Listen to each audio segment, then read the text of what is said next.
Sasquatch and Holler.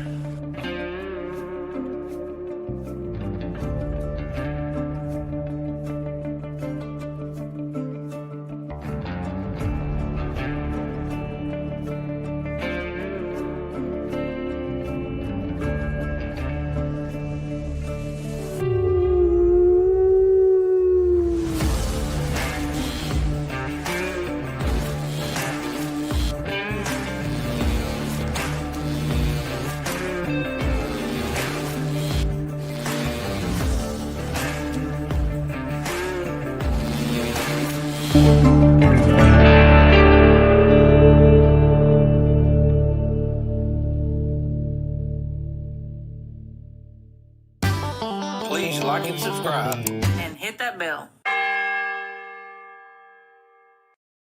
All right, everybody. How's it going? We have a little different show tonight. We've got Ashley standing in for Amanda. I saw Amanda commented there. We're going to bring Ashley in first and say hi to her. Hello, Miss Ashley. Uh-oh. Tonight. There you go. Sounds good. It wasn't at first. Y'all. Hey, everybody. There you go. Sorry, I had a little hiccup there because I was looking at something here. So anyway, thank you, Ashley, for filling in for Amanda. And I love the fact that we can step up and help each other out because they're probably having a great trip and it's their anniversary. So I appreciate very happy you for stopping them. by. So everybody, people are starting to come in. I've got two great guests tonight. One of them might be a little nervous. Wind Clan Ken, y'all know Ken from our chats. We've been chit-chatting back and forth for a couple months now, and we're bringing back Yahola Tiger back. I had a great time talking to him a year and a half ago, and at that time I wasn't up to speed on some things. And the more I learned, the more I've, figured out some of the stuff he was talking about. But all right, so we're going to bring everybody in. You ready, Ashley? I'm ready. All right, let's see who we got back here. There's Yahola and Mr. Ken. What's going on, fellas? Good evening. And, hey, how's it going? Going good. Thank y'all for stopping by. Yahola, I asked you what, I don't know, it's probably a month and a half ago, I guess, and I was kind of excited that you agreed to come back. Everybody right now, stop what you're doing and go to Yahola's It's War Cry podcast here on YouTube and give him a sub. He has so much content. I was listening through some today, and I may have a new rule in the household to listen to one a day of his.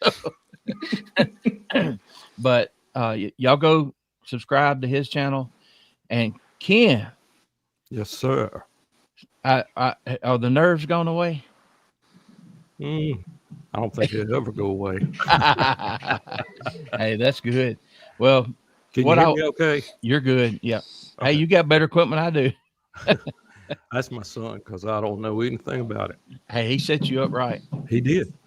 So, the way we do things here is kind of a back porch, sitting around talking amongst friends and whatever. And this is a four-way conversation. Anybody, if I'm saying too much, tell me shut up. And Yahola, if you have any questions for anybody, you're good to go. Interview away. Ashley, same way. So we know, Yahola, you live in Oklahoma, right? Or did you? You still live in Oklahoma? Okay. That's correct. All right. And then I was in central Oklahoma. Now I'm in northeast. Okay. I thought you might have moved. And Mr. Ken is in Alabama, but he's really close to the Florida line. So LA. Lower Alabama. That's right.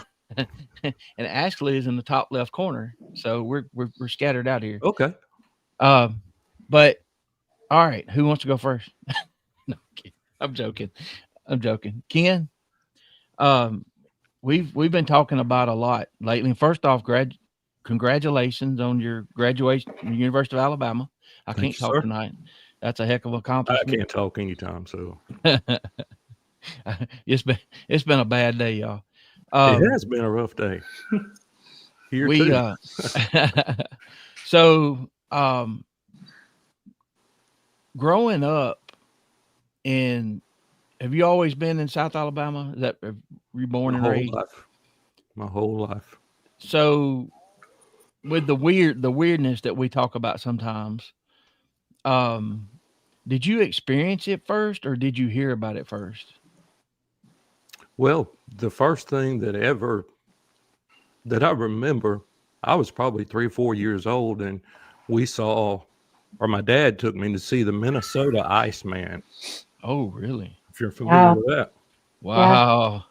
Yeah. And it was in Pensacola. They were touring around shopping malls and county fairs and things like that. And it was probably one of my first memories I can remember. I just remember looking down at it. I don't remember a lot of details, of course, but I remember looking down. It was frozen in a block of ice. Yeah. And, I could see blood. I remember the fingernails up around the head. I remember the blood because the story was he had been shot in the back of the head and then lost one of the eyes. So that area was bloody. But that's a whole nother show, I'm sure.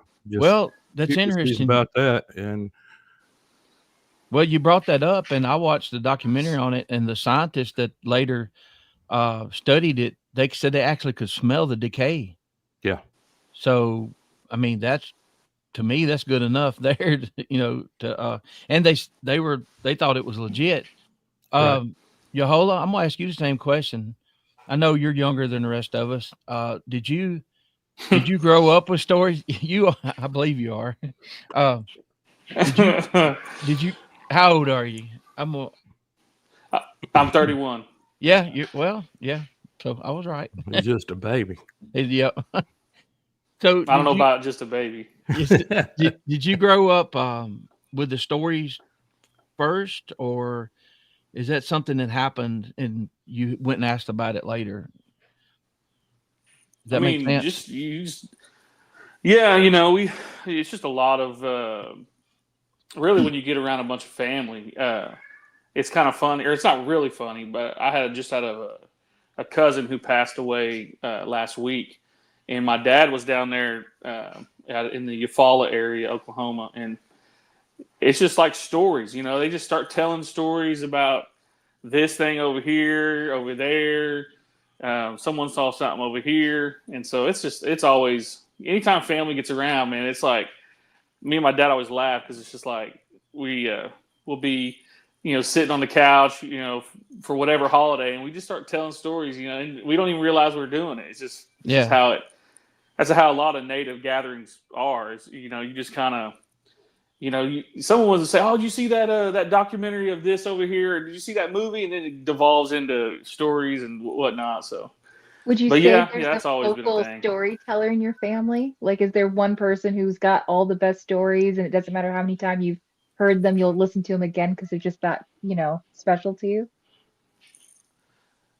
Well, I mean, so my grandpa was real instrumental in that for me. He passed away in 2021, and now it's like kind of funny. I've always been telling stories. I'm not saying I'm like the focal person because it's really not one person. It's like everybody, and like there'll be stories that told. Like for instance, there's a story that I always hear, like a family member talk about, but then I hear another family member add detail to that story. And it's just like you piece together this very like kind of long, because we could be kind of long-winded a little bit, just saying, but sounds like we me. piece them together. Yeah, I mean, just piece them together. But no, I wouldn't say specifically in my family. Like my papa on my mom's side, he's out of the Dakota, Eufaula area. That dude's got stories. He's just he been a farmer his whole life. He's still doing it. He's like in his late 70s right now, and so he's always telling stories. So it's just something that's always happened.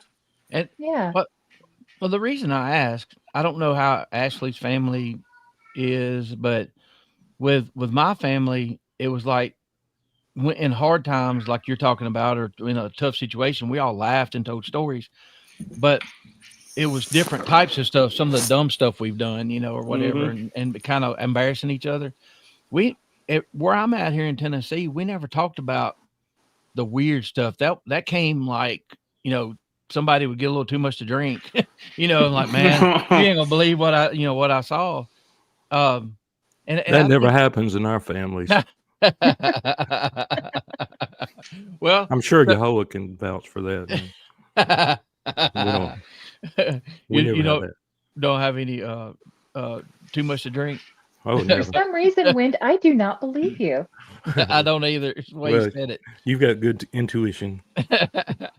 Well, Roger, it's funny you say that because like in my family, my dad is it's literally his nickname. He's known as Rob the Storyteller. Like he will just have you on the edge of your seat. And we grew up listening to all these really fantastic stories. And while most of them were crazy, there was always a ley line of truth there. And so for Right. me, it was always hard to kind of distinguish. I don't know if you guys remember that movie Big Fish, but the stories almost become kind of, it's just so much bigger than life. And so it's funny. I heard my dad tell the same stories my entire life. I'll never get tired of hearing them.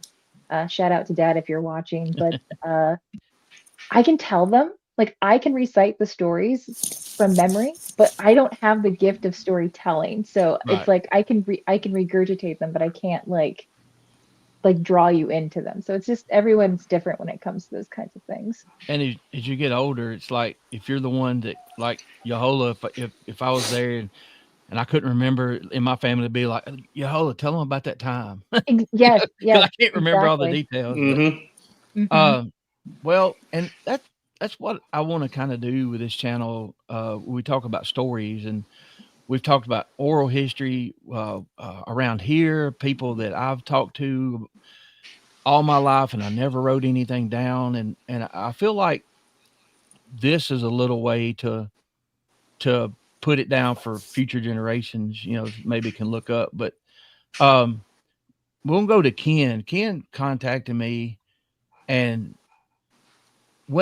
so I don't think you've ever done a show, have you? Have you maybe been on one for a little while? Yeah, I was on with Chad and Erica. Oh, that's right. I saw you. Okay. Just So for a little bit, that's all. So I'm interested, and I didn't talk to you on the phone for a reason, and I'm sure we will after this, because I knew you didn't want to talk to me, so yeah, I like to figured hear that out. I like to hear things, for the first time while we're doing our show. And so this is the story that everybody wants usually. What kind of got you into some of this that we're talking about? And I know your rabbit holes run deep too. We haven't got into some of them, but let's start there. Did you start out interested in the subject of Bigfoot for one reason, and then, like some of us, find out there's a whole lot more to it than what we imagine? Mm-hmm. Is that similar? Well, when I saw that Minnesota Iceman, my dad told me that he said, "Son, you may be looking at history." And that kind of stuck with me all my life. Mm-hmm. So I've always believed in Bigfoot. And not only that, but, our language, of course, we have Istijabko. That's our word in the Muskogee language for Bigfoot. And you probably know most native languages all have a word for Bigfoot. So as far as believing, or, it was just kind of something I always believed in.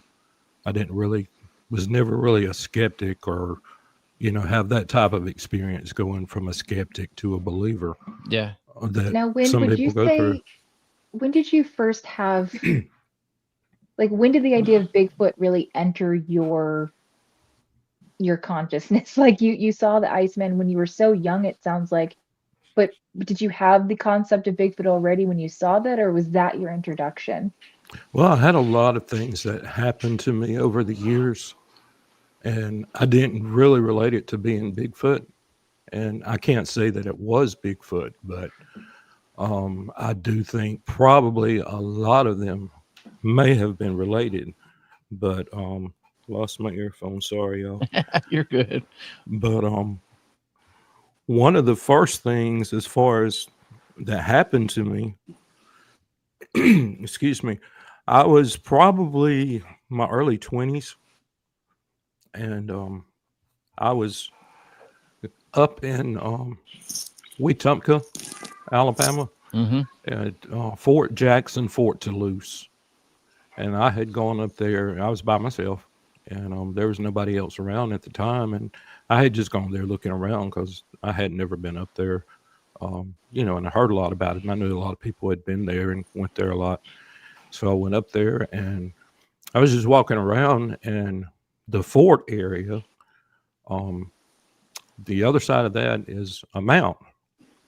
And the mound actually has a little pathway that you can, walk up the little path up onto the mound. It's not a real huge mound, but, it's fairly good size.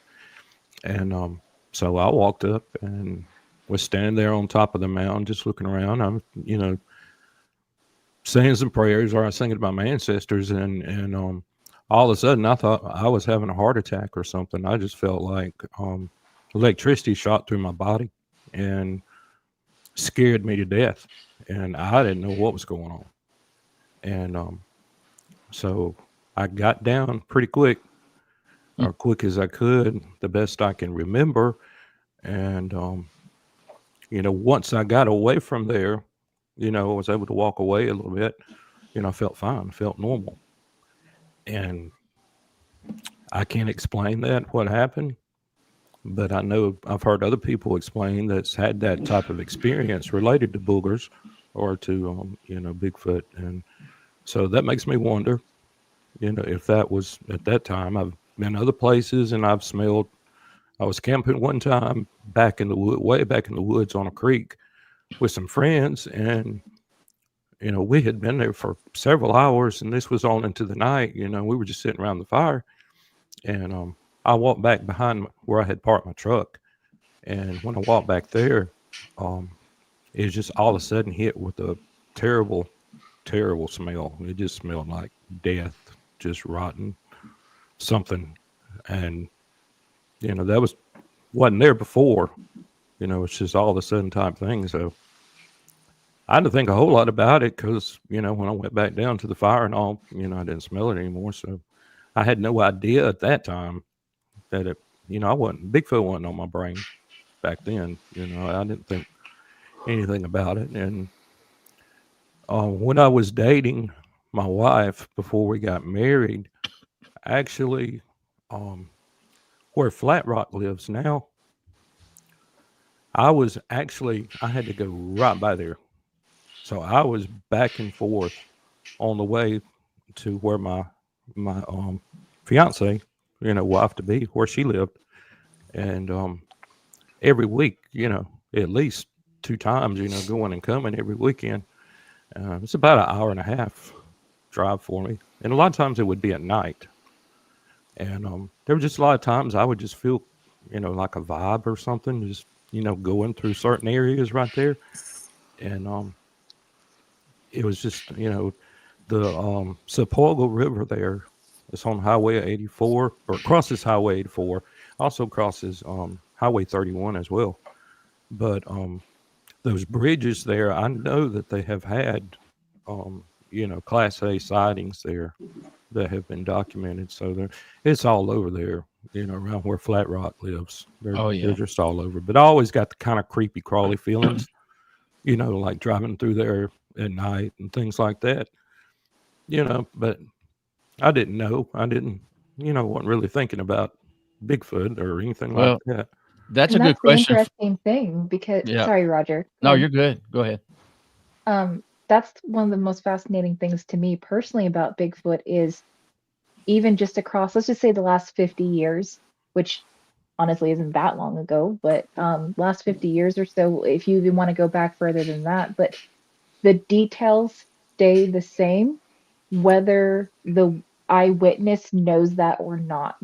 More often than not, these eyewitnesses come forward, they report certain things, and it's amazing the profile that has been created unbeknownst to them. It's like, I think a lot of us who are in this arena are familiar with things like, the distinctive smell when it comes to a Bigfoot, or the alleged sounds that we hear. You hear the term samurai chatter a lot, or whoops or howls. Like, we're kind of familiar with this if you're into this kind of thing.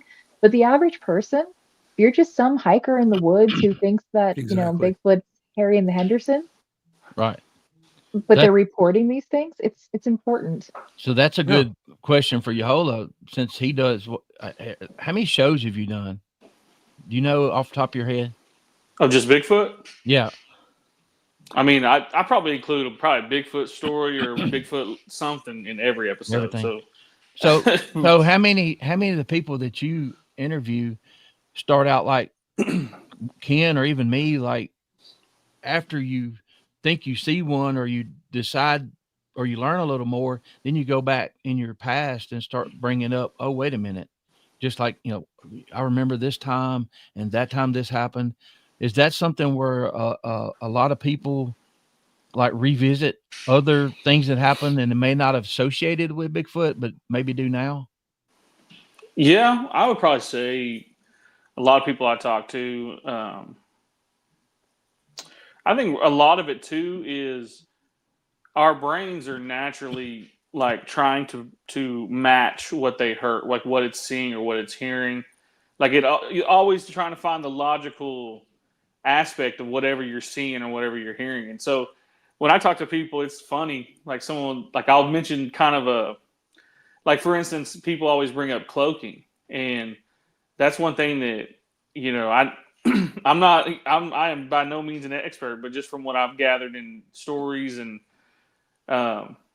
people think that it's like they have an ability, like they have like it's in them. It's a lot like when back in the day, Native people could do these things. They could do, and when I say things such as like, maybe shape-shifting into a tree stump, or trying to camouflage themselves up against a tree, or different kind of things that are out of the realm. People now are like, man, that sounds insane. But they can do those things. Not all of them. It's just like medicine, native medicine. So I always give it a small definition. Medicine is kind of energy. It can be a herbal type thing. It's also like rituals type thing for people who are of European, ways of doing things. Nowadays it's called new magic. There's different ways you can describe this. And different people have different medicines is how I call it. Like Appalachian people, they know things. They can do certain things. Those types of people. The Amish have their own medicine. I talked to a gentleman who was telling me a little bit about that medicine, about that magic. But Bigfoot is like that. Bigfoot is, to me, and I get flack for this sometimes. People in my comments, oh, you're saying it's a human being clan, whatever, on your little tapping away on y'all's keyboards. But they are like a clan. They are like a tribe. Cherokees call them secret tribe. And not every Bigfoot can do these things. There's some that are, just like nowadays, people lose the generation before them. You lose something. You don't know everything from the previous generation, and then let's say you look at 4 generations before that, and that stuff is gone. You're probably knowing a quarter of what was passed down. So are you saying? I know we lose knowledge. Me and Ken have talked about that, but are you saying like the practice? And you explained to me what medicine actually was last time. Are you saying that it like a copy of a copy, and it gets weaker, or it changes, or maybe the people don't tap into their ability like they would have 100 years ago? Yeah, it's a lot. It's a lot of that. Yeah. So like, we look at nowadays, the stories my grandpa knew about medicine are different than what I know now. I don't know half of the stuff that he knew. I don't even know a quarter of the stuff that he knew. and that's another thing I get frustrated when I see natives say, "Oh, we're not supposed to be talking about this," because how am I supposed to know what my grandpa knew if y'all not gonna say nothing Yeah, and keep talk it a about secret. Yeah. Right. And then they get Yeah, mad at and- you for not knowing. Like, how do you not know this? Yeah. That's and so, but getting back, to Bigfoot, I think that just that topic as a whole, is to me is fascinating, but it's always something I was born and I knew a Bigfoot story. Yeah. Like that's just how it is, and with my family, like I remember one of the first stories I was ever told was about my dad. He was telling me a story. I don't want to tell his story because he sometimes don't like the way I tell stories and the way I describe things. But there's a story. I mean, well, he wants to. He's funny. My dad's awesome, but he wants to tell it in his own words and not mine. It's kind of a. I understand completely. Yeah, and but that's first story. But then the other story that always stuck with me, I might have been 3 or 4 years old, and my dad's buddy was driving home one night. This is in Tahlequah, Oklahoma. He was driving. So the casino sits where where the pasture was. So if you guys are in the Tahlequah area and you know what I'm talking about, that brand new casino is on the right hand side. Well, it's not brand new, but there's a road that's behind it that used to be kind of by a golf course. And he was driving one night and he thought he saw something on the side of the road. And he looked. He was really looking, and he's like, "Dang, what is that?" So he just kind of kept driving. Well, then he kind of tapped his brakes and he looked, and there was a Bigfoot standing behind his car.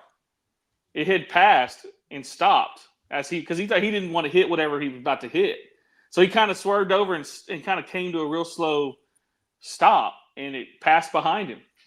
And I remember that story, and I saw my dad's buddy like maybe a couple years ago, and I said, "You remember that story you used to tell about seeing that Bigfoot passing behind you?" And he goes, "Man, no." And then he drove by it, I think, or something jogged his memory, and he remembered it. He was like, "Oh man, he's like, yeah." He's like, "I forgot about that." He said, but that was also like almost 40 years ago, Right. 35 years ago. And it's kind of crazy. A lot of people say that sometimes, they kind of make you forget. They'll take away your memory. And that's been documented, in native and non-native.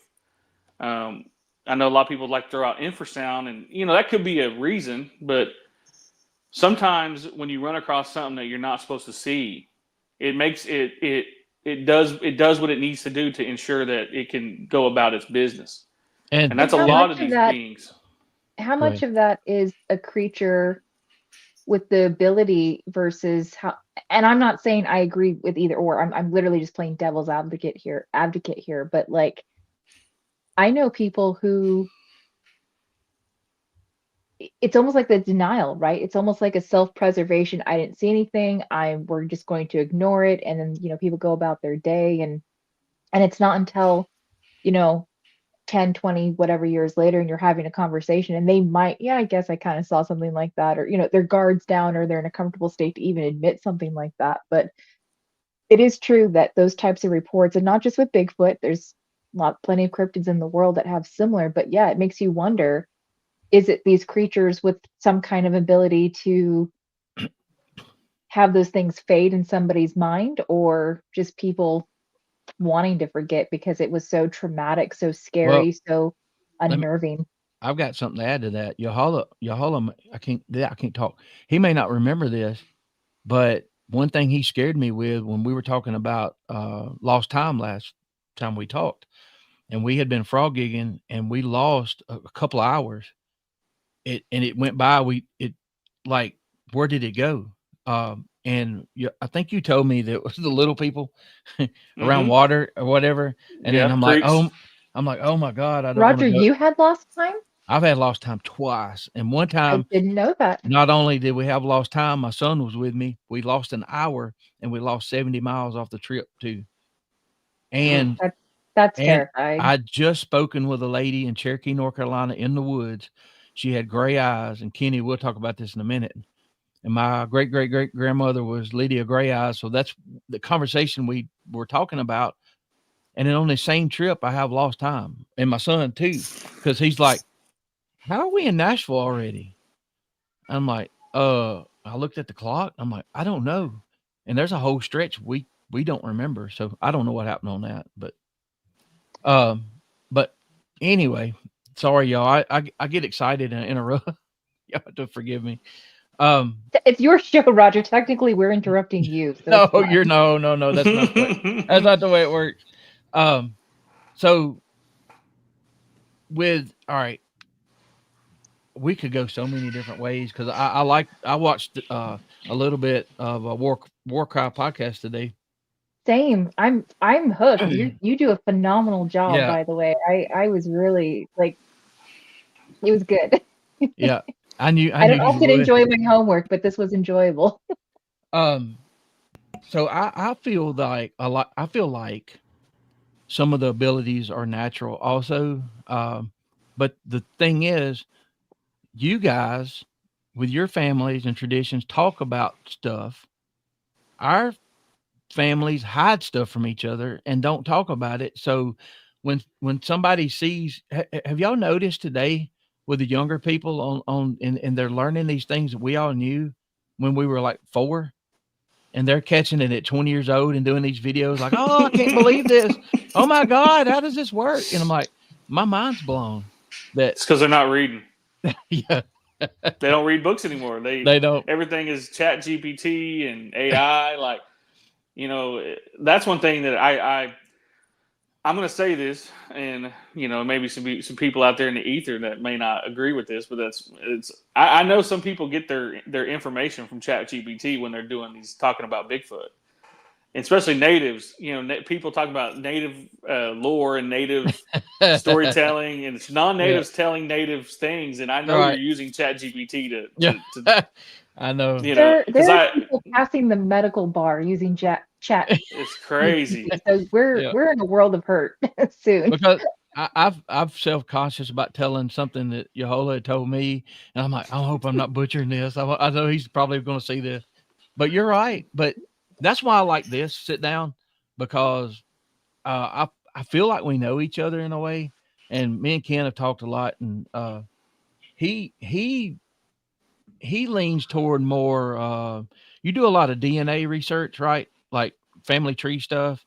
Yes. And we've talked about the mounds and the giant skeletons, and we've got into the Smithsonian wiping away history. And me and him, even though we weren't talking, we were both mad. I'm like, I got to get off here. I got to quit talking to you. Because you read about people in history that have the audacity to do and say some of the things they do. But then again, I know, Yahola, you're kind of like the rest of us, where they told to do that by somebody, you know what I'm saying? So I told Ken a few weeks ago that I feel like a lot of stuff happened to keep people that know things away from people they don't want to know things. And so we're having to relearn this stuff all the time, just constantly. But Ken, I've got some pictures and some video. I definitely want you to explain what's going on with that one.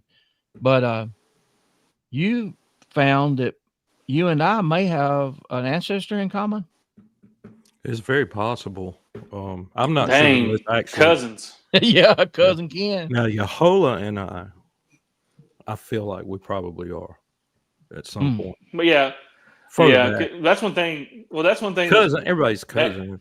Everybody's cousin. If you're Muskogee Creek, you may have a cousin. Exactly. Exactly. Hey, right. that's why they always tell you make sure you don't mix clans, because Right. you may be having family tree. Yeah. From just to make sure everything's kosher. Yeah. That's every one time thing that I'm sorry, Yahola. I didn't mean to talk over you. That's one thing too I wanted to just throw out there. So people, when we talk about clans, as far as we're talking about a clan of Bigfoot, that's a little bit different thing. But if we're talking about, native clans, that's our family system. And that you get maternally. So your clan is that of your mother's. Hers is of her mother. So Okay. I'm Win clan. So that's Hodogolgi. So that is my mom's clan. That was her mom's mom's, all the way back. But a lot of people, they don't think, they think, well, maybe, their dad's clan, but technically, you get your clan from your mom. But the clan systems are maternal. It's kind of opposite, than European family, structure, because when you're born into a clan, your uncles on your mother's side, they actually would have more to do with, your upbringing than your father. I mean, your father would still be your father, but your clan uncles and clan aunts, those in your clan, that's your family unit. They have responsibilities for you.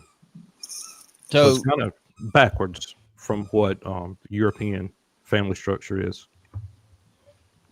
all right. Well, so and I earlier when Yahola used the word clan, I think he told me, was it you that told me that we mess it up all the time, but you say that Bigfoot are a people, not people, but a people of their own. Is that what you were telling me? Yeah. Yeah. Yeah. Okay. Now, do Yeah, I mean, Bigfoot go 'cause- by the maternal system? That's a question I don't think anybody could answer there. Man, that I that'd be know of, interesting to but know. It would be. But It's see, that's possible. and that's what I'm talking about when with clans and whatnot, or tribes, and because I know, a lot of people always like to bring up that what was it, down in southeast Oklahoma? I think it was the Choctaw had their war. I know that's that was a hot thing there for about 6 months, and they really don't like them down They don't like them down there. They don't like Bigfoot. They think Bigfoot's not a good being. Muscogee Creeks are kind of on the line, and Cherokees are kind of believe the same kind of thing. Like, if you leave them alone, you're gonna get left alone. And I used to do a lot of going out in the woods and trying to find things, but I had an incident when I was in I might have been in late high school or early college. I can't remember what year. It was around Halloween time, and that's when it clicked in my head where I was like, all right, everything, Grandpa's saying, hey, if you're gonna be looking for stuff, you're not gonna find it. It's gonna find you. Mm. And that's a lot of the reason why I've been on some ghost investigations and things like that, and I've seen what I thought was a little people running in a park. I saw a little shadow running. I was like, golly, we gotta get When you out of say here. you think you saw it, does that mean your opinion changed, or you just don't know definitively what you saw? Well, I just saw the shadow. Mhm. It wasn't like I saw like the full, like the whatever this thing, it is. But that's a lot of those types of beings. You're only going to see like a corner, out of the corner of your eye, like the shadow people thing. When I was living in an apartment, I used to see things out of the corner of my eye, and it looked like it'd be peeking around the corner at me. Same here.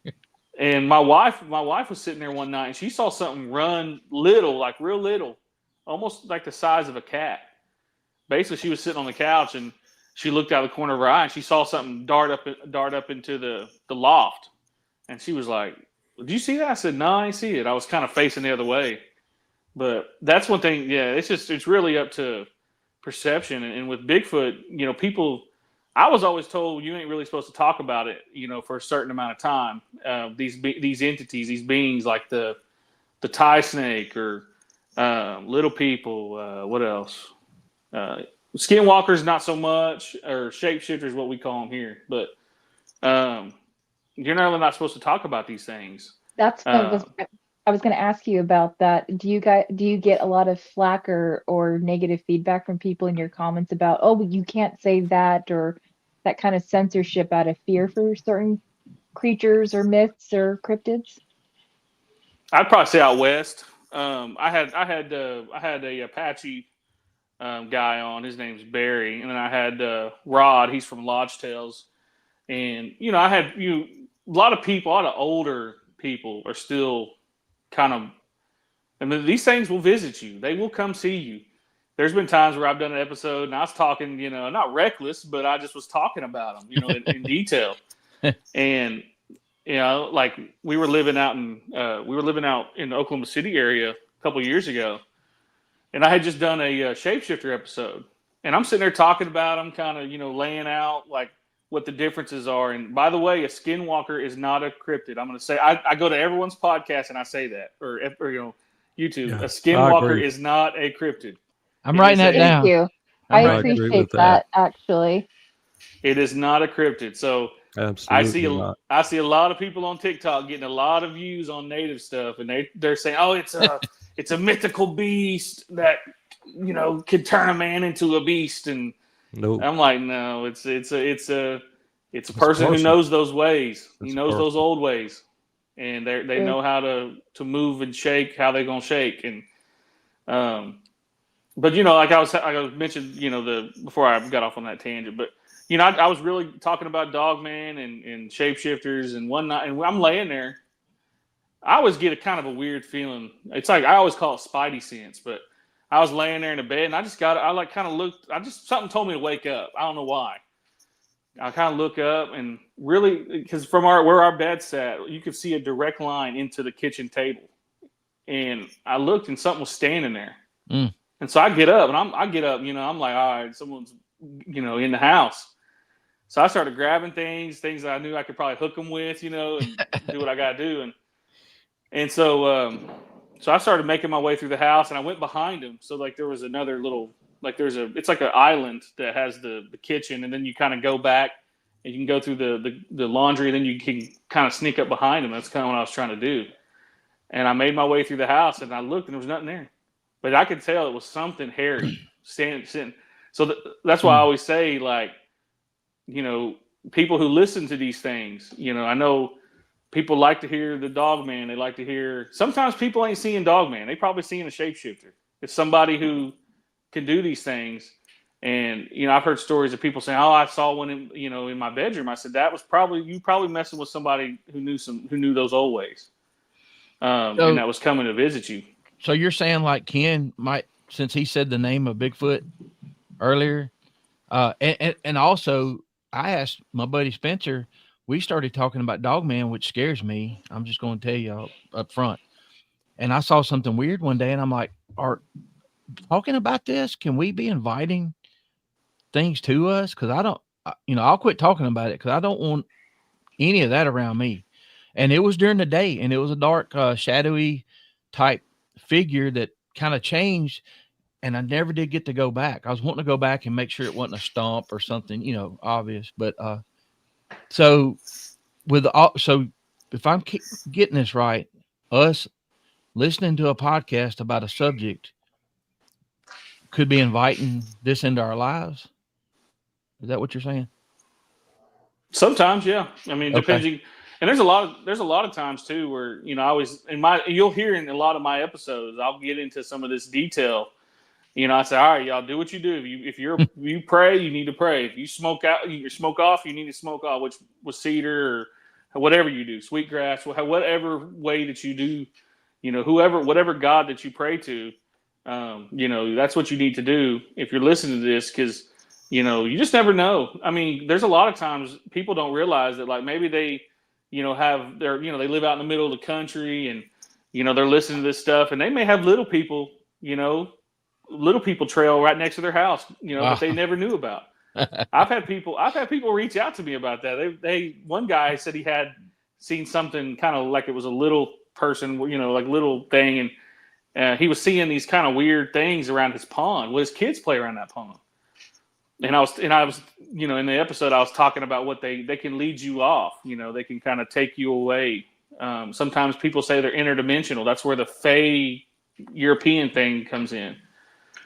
But you just never know what you got around you. You may be a rock solid person and, living, the way you're supposed to live or however you want to live, just whatever. But you just never know what's around you, what's next door or what's, I have it like looking out this window right here. There's a little tree that has like a little den right here. I'm like, I always be looking at that like, man, maybe that might be them. You just never know. Well, I want to switch gears a little bit. I know Ken Okay, so I'm gonna show a couple family members, and you tell us who they are, and then Okay. I'm gonna show the impression, the track. Then I want to get to the video, and it's gonna be hard to see y'all, and I'll show some pictures afterwards. I'm just gonna let him tell us what's going on. It's about a minute and a half, so and I think you probably can talk while that's going on. So I'm Okay. gonna start with this one first. Who is this young lady here? Okay. That is my big mama. She is my maternal great grandmother, my mother's mother's mother. And this lady right here, I never knew her. She passed about 9 years, 8 or 9 years before I was born. Wow. But the stories passed down from her. Back in her generation, at least she that I know of, she still was a speaker. She was a Muskogee speaker. And that's another thing I was going to say earlier to what Yahola was talking about with the medicine. You know, I kind of compare that to like the strength or the power of the medicine that we have today. It's not the same as it was, with our grandparents and on back. Mm-hmm. It's not, it doesn't have, I'm not saying it's not strong. There's still strong medicine, but just like language, language is endangered now. Mhm. And, when you lose, as you lose your language, you lose part of your culture. That's a central part of your culture. And so I think that, like with the medicine, like he was talking about, which I agreed 100% with what he was saying about the medicine, that there was powerful medicine in one day, where people could actually do some of the things that, we've talking about, whether blend in or whatever, what have you, go inside a tree or, move through something. But my big mama, her name was Hetty Colbert. She was a Colbert, and she was actually Chickasaw, and also Creek. So I'm really mixed. Mixed up person, but I don't focus too much on tribes, because as far as what tribe you're a member from or whatever, I try to focus more on the clans, because like for example, if you're say you are a raccoon clan, which is Wodgolgi and Muskogee, you would actually, if another group of raccoon clan, you would be considered family. They would, that's still, no matter how distantly related or where they lived, that's all part of your family. That's part of that structure there. That's honored. And those, a lot of the I believe a lot of the power of that medicine too, a lot of that had to do with your clan. What was passed down in that clan, because if something is not passed down, I can't speak for the Cherokee, because I'm not sure how they do, but I know with the Muskogee, when someone is chosen as to be a Hillis-Haya, which that means a maker of medicine. Some people just say medicine man or a shaman or something, but that's European terminology there. But for us, as a maker of medicine, a Hillis-Haya, and that person is somebody selected at a very young age, even possibly when they're an infant, and from birth. And they're selected usually, it may be a father, it may be a grandparent, that chooses them to teach them, and they're set aside, and they have to show certain qualities, they have to show certain abilities, to be chosen. And so they go through that process of growing into that for a number, for their entire lives, and to the point where,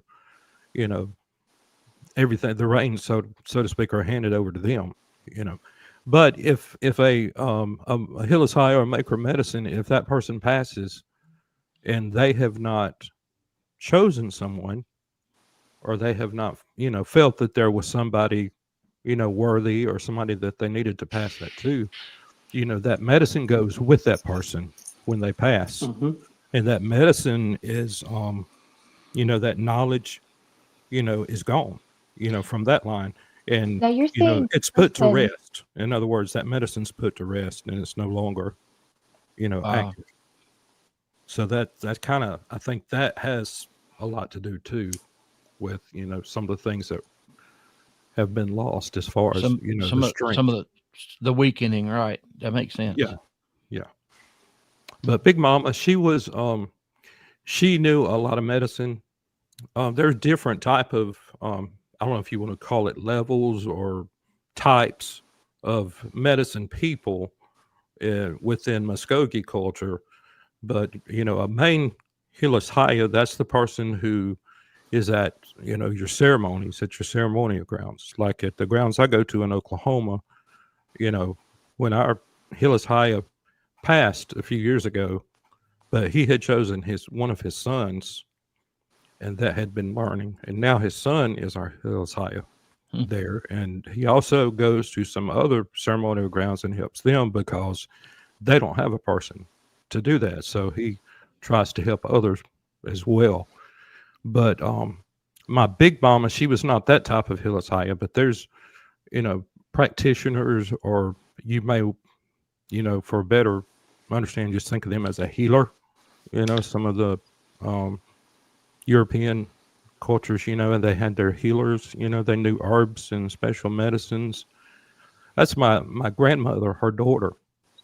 Interesting story about her. Now, Big Mama, she practiced medicine, and she would ride for miles around. People would come to get her when somebody was sick, and she'd ride horseback, and she would go for miles to other Indian homes.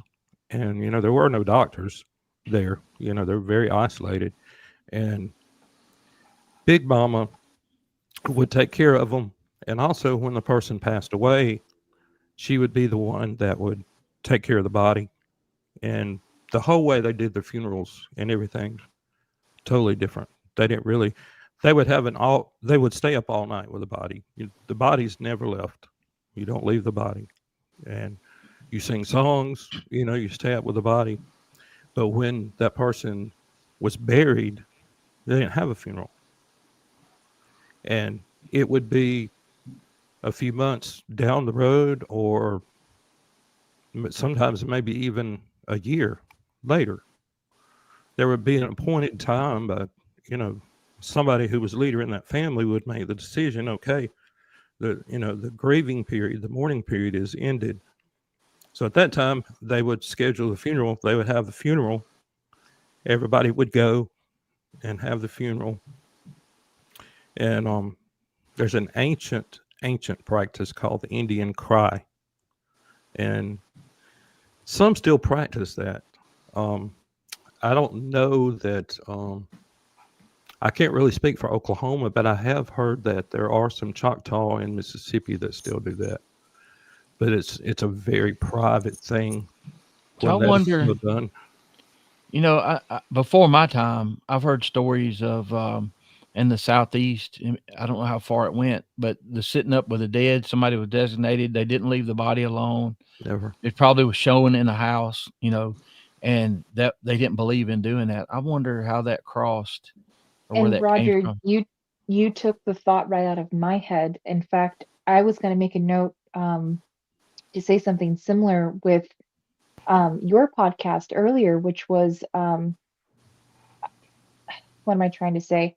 It's a Jewish tradition as well. Very, very similar, to sit with the deceased loved one and be vigilant, to be watchful, to make sure that that person's spiritual. And I'm not Jewish, so if there is somebody here in the comments who is and wants to correct me, please do, because I'm not an expert. But that's what part of this that's so fascinating is, just like we talk about pyramids, there's seemingly all these pyramids all across the world from different cultures, different backgrounds. Legends and lore tend to be very similar as well. So that's really interesting to me. Yeah, and That practice too of staying up all night, that's still followed by a lot of people. Yeah. A lot Now, of is there Creek people anything here and Oklahoma too. is there anything in Native American, and again, I'm asking and it's always, you never want to assume, and every question I ask is coming from just a wanting to learn and connect. And so if I speak inappropriately or just need to be corrected, please, by all means. In Native American tradition, is there anything associated to, say, reflections in mirrors, like in other cultures? If you're going to be vigilant over a loved one's passing, usually in a lot of cultures they'll cover anything reflective. Is there anything like that from your guys' experience? I know here that there is. I was not brought up in Oklahoma, so I'm not sure about that out there. What all they still may do or follow, but I know here that's been something. But I think too, and I guess you would say in the South, there's been that thing of the clock, stopping the clock or covering the clock, with other cultures as well.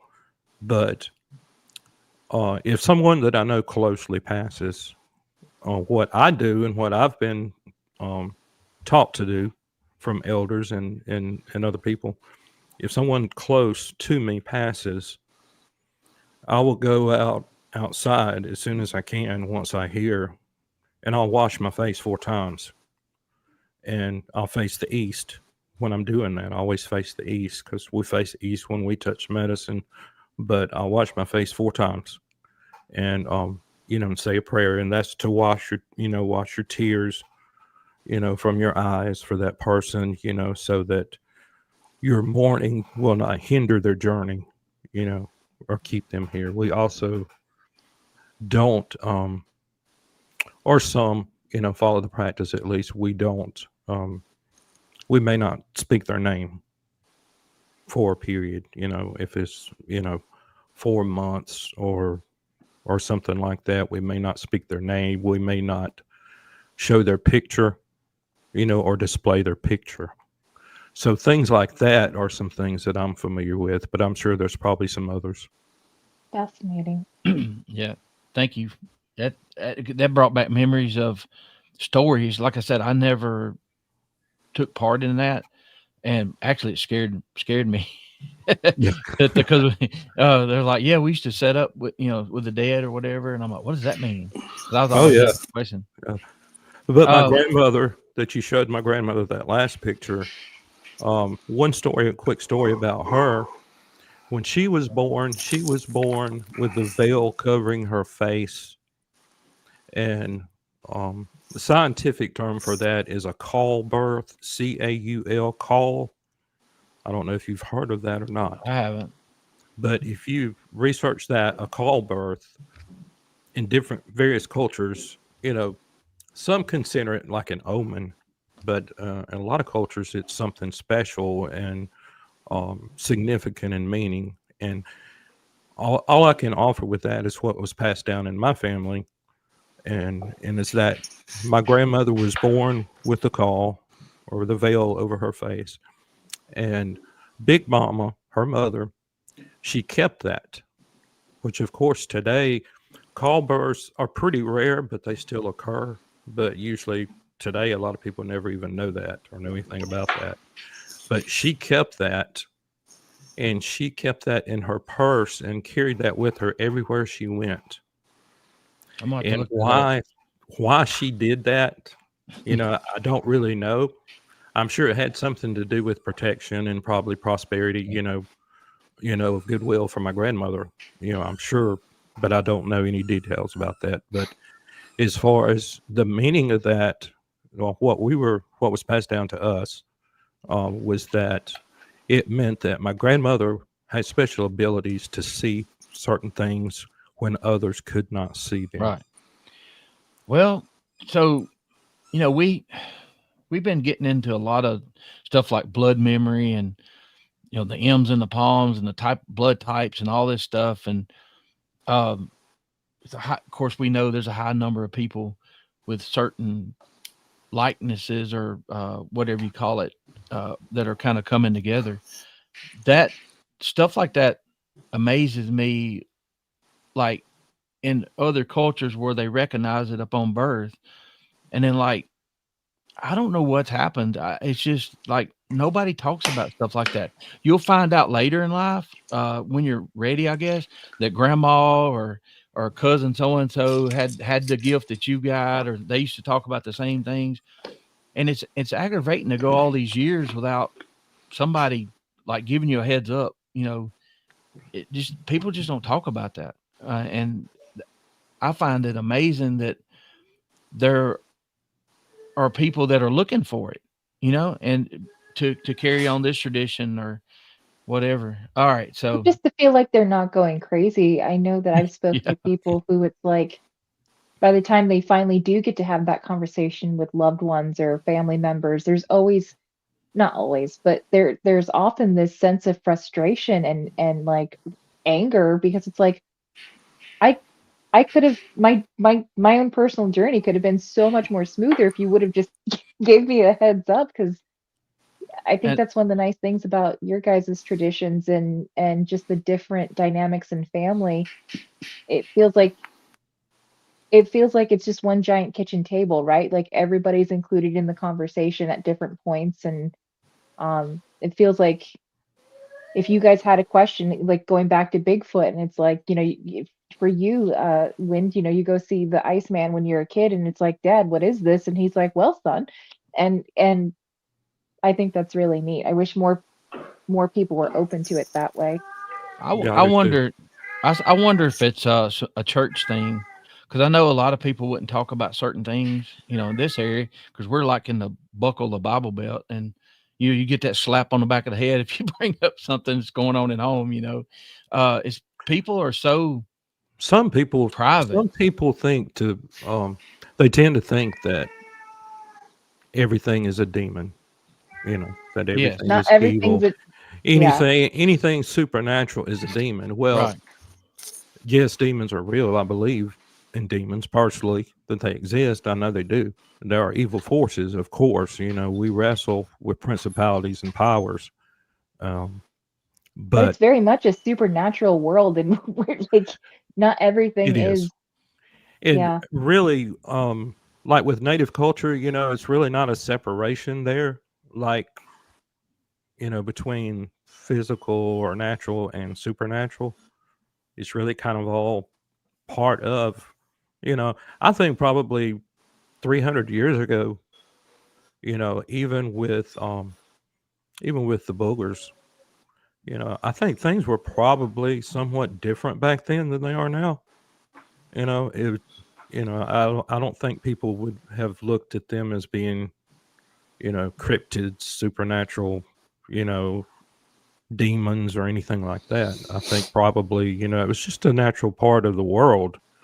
Yes, they can do medicine, or they have, these abilities and things like that, but so did a lot of people as well. But that was just, I don't know. Yahola can explain that, or he may have a different idea about that. But I just think that it's probably a little bit more, accepted or known than it is today. And I don't know if that's just to do with colonization or the population growth and, the loss of our, our forest and, ecosystems and things like that. Because, more and more you're hearing about more encounters and things like that actually in cities and metropolitan areas, and they say that, don't worry, if you're in a city and something like this happens to you, as that's happened to a lot of people that I've heard about. It's not just, you don't This have to weird be assumption in the you're safe. wilderness for this to So happen. so basically, you're saying what I've heard a few times. You don't have to go looking for them; they'll come find you, Mhm. right? Yeah, if they're hungry and there's a food source or something, I can't speak from experience because I've never actually had a full sighting of one. So, So what I'm sharing is just, little bits and pieces here of the big puzzle. Now right. that was at Hollins. Oh, really? Um, I was there at Hollins. That was probably about 6 months ago or something like that. Okay. It actually, the meet and greet that was held at Hollins, I was not able to go to that because that same weekend I had my 40-year class reunion. And so I had to go to my reunion, but it was about, I think it was about a week. The next weekend, maybe, I was up there with David Beasley and Kathy, who are good friends, very dear friends. And David and I, we were over there and just went during the day sitting around, and I was walking around. And those that have been there, if you drive all the way through the hunter's camp to the end, where it kind of, the roadway kind of loops around, and you've got the gate down there on the left that, you know, you can walk on back on that trail there. Yep. Well, that print was right there on the right side of that loop as you're going toward the very back, about middle ways back there, almost all the way to the back. A lot of is- us know is where exactly where you're talking about. And I saw it, you know, and I'm like, I don't know if this is a print, you know, or not, but it kind of looks like it could be. So I took a picture, and my boot is a size 13 wide. Wow. So Well, we definitely know they're boogers I know there. pictures don't really do it justice, but considering where it was at and everything, you know, I thought it was worth taking a picture at least. Ashley, you don't know the history of Hollands and all of us yet. I'll fill you in.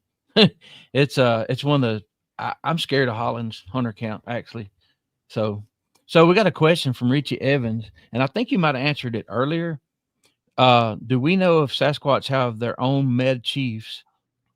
Anyone have any facts about that? Didn't you say, or maybe Yahola said, that they may have some of that? Yeah. Yeah, I believe Yahola was saying, you know, that not all of them, you know, could do the medicine, that not all of them did. But I cannot offer what you would call facts about any of this, of course. But I feel like probably, I mean, just like within, you know, our people, you know, we have that person who knows medicine, or certain people who know medicine and practice that, you know, and that's done to help other people as well, you know. And there's all type of different types of medicine, and there's a good medicine and there's a bad medicine. There's a balance there. So there is bad medicine, and you get on the dark side. That's what we were talking about earlier with the shape shifting and things like that. You know, that's part of the dark. That's part of the dark side there. So Yahola had something come up. He may be back in here. He sent me a message, so we can roll. If he doesn't come back, man, I appreciate him being here, because we could do 5 shows with just him. I know, Ken, you probably watch his shows, don't you? Yeah, I've watched several of them. So very interesting. I'm gonna start out with this, y'all. I'm gonna start out with a picture, an image, and then we'll go to the video. Okay. This is the light. I don't know what it is. Is this from the video that I'm gonna show? Just like zoomed in, or? Well, I think I sent you 2 videos, so I'm wondering which video you're talking about. Okay, so let me show you. Feels like an ink blot test. Feels like that's an extreme enlargement right there of something. I know what this is, but I'm not sure which video. All right, I do have 2. Hold on. I've got one that's 1:30 and one that's 48 seconds. Okay, so let's go with the 1:30. Okay, that'd be.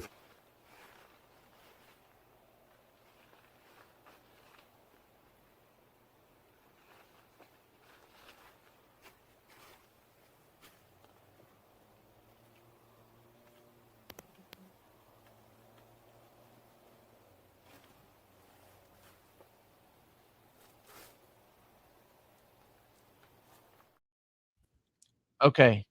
Yeah, I got a little message that said mic is muted while video plays.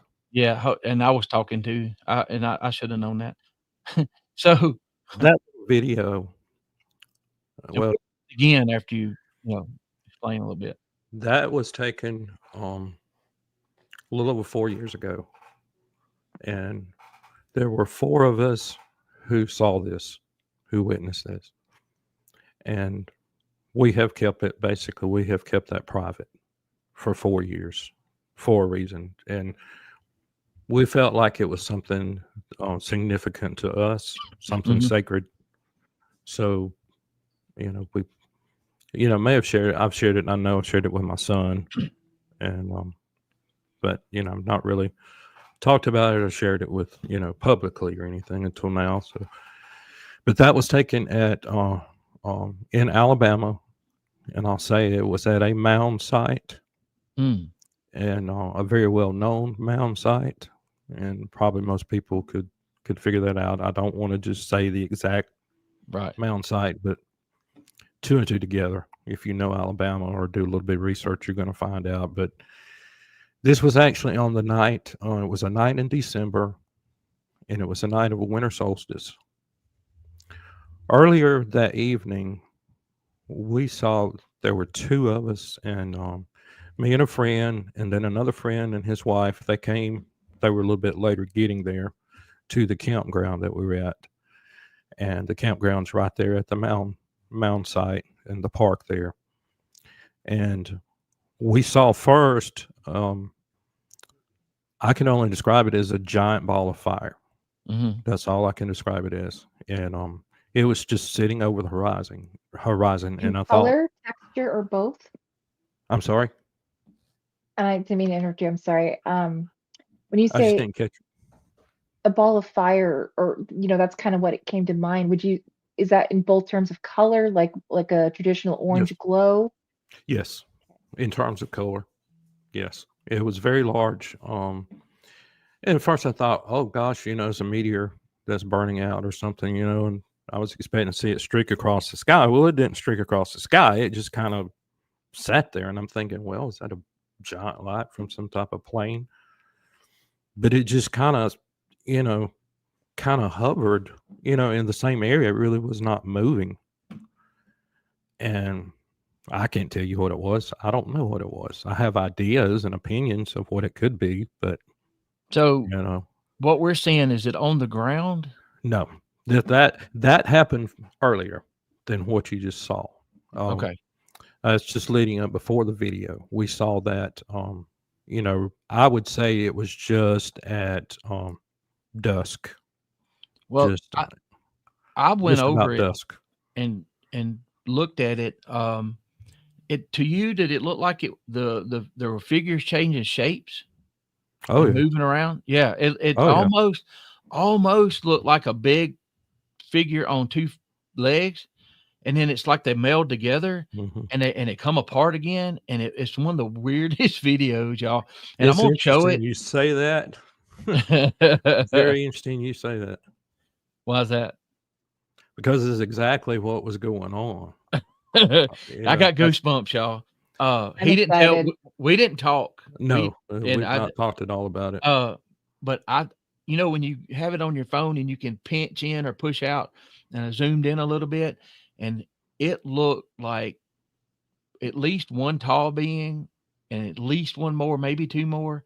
Mhm. And it's like they were intermelding with each Mhm. other and coming out the other side. It's so freaking weird, y'all. They were Uh, not cryptids. mm. I'll tell you that. They were not cryptids. This was Let's not cryptid well, at all. it's a minute and a half, and let's play it. And I don't know, maybe some of y'all that have TVs, and then some of you guys and gals that have like where you can make it to full screen, go ahead and look for that option right quick, and then Are I'll you show talking it. about the video you just played? The one I just played, yeah. Okay, you're Now gonna play it now again? Is that what yeah, you're saying? Okay. I'm gonna play it all the way through and let them look. Okay. Now this other one, I haven't talked to you about. Yeah. That's a whole different time and a different place there. Yeah, I didn't like that one, but we'll talk about it. All right, everybody, here I'm gonna show it. It's a minute and a half. Check this out.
descending into the woods. Because it's like a rebirth. Because it's this. The path of soul.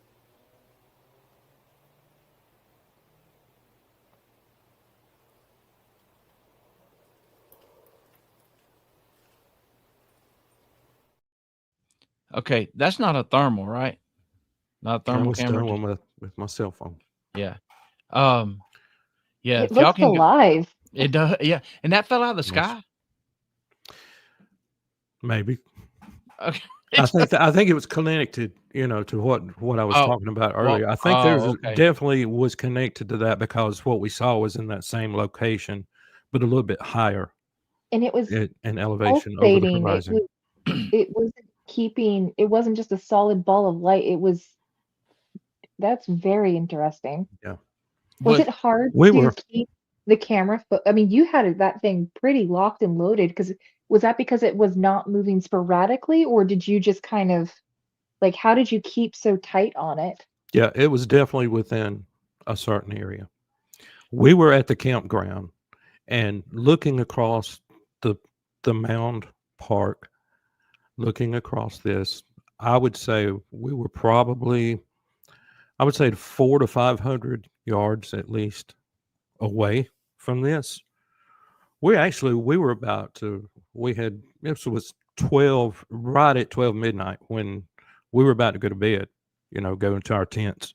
And someone, I don't even remember which one of us first noticed it, and they looked and they said, "Y'all look, what is this?" And we grew silent, and for a long time, nobody said a word. We just stared. well, But I'm what gonna we're tell you looking right. at, what we're looking at is a mound. It is what is going on is on top of a mound. Wow. This is the winter solstice about 4 years ago at this site. And winter solstice, if you study or do any research at all about mounds, you know how a lot of the mound sites, that culture, culture period, during that period, a lot of the mounds were constructed in certain alignments with, the constellations and things like that, had great significance and importance. And actually the winter solstice, some mounds were constructed. I want to say it's the Serpent Mound. I've never been there, but the Serpent Mound, I think, is in Ohio. Somebody correct me if I'm wrong. I believe But I so. think it's in I Ohio. think you're right. But I think that was constructed in alignment with the winter solstice. So let me get What this. we were seeing was on winter solstice, and this was on top of that mound, all the way across on the other side of the park from the campground. Wow. So let me get this right. People in chat are asking. So this is on the mound, on top of the mound. Yes. It's about 400 or 500 yards away. Yes. So I did a lot of shooting at 400 and 500 yards back in the day, and to see that like you did, one of those things was big. I Because never thought it would show up. I really didn't think anything would show up in my pictures or the video. yeah. So I was very surprised that it did. I'm glad. Well, look, y'all, that's a lesson. If you see anything, even if you think it's not going to show up, try to get it on film in some way. So Amanda's got a question. Ken just said something. In your traditions or cultures, there are a hard distinction between cryptids and spirits. A lot of the misinfo out there on the subject. So Yahola or Ken, educate us on that, because you said that earlier, and I'm like, I don't know the difference. So Yeah, I think there probably is. I would think there's, a lot of misidentification, I would say. But like Yahola was talking earlier, a lot of people, what he was speaking of earlier, about we don't say that name because you could call them, right. A lot of people are mistaken that they are cryptids, but they're not. Those are actually people that are practicing that dark medicine. Well, Yahola said something the time he was here before that stuck with me. And it's like, sometimes we're talking about the same things. We're using different names, and it all gets confusing. So and it's a lot for me, y'all. I've That's a lot for me too. We'll catch you up, Roger. It's okay. Well, Uh, that light was so surprisingly bright. You could almost see it. Like it was almost so pitch black that but you could almost make faintly out kind of behind it. Like it was emitting light, not just a light, if that makes sense, because there is a difference. and it wasn't staying the same size and shape at all. The thing about it is, we know exactly what it was You're not because the pictures and the video, you always say the picture doesn't do it justice. right. Well, that definitely is the case with this because we could clearly see. Oh, with your own eyes? What was going on? So Are y'all talking about jack-o'-lanterns? No. Yahola missed the He missed the video. So is some of these pictures of that? Yes. Like this one?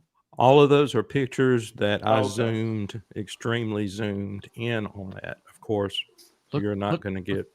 Look how much brighter that right side is, and it did stand out and seem bigger, also, didn't it? The what figure these on the right. were, these were people. These were ancestors. Ancestors.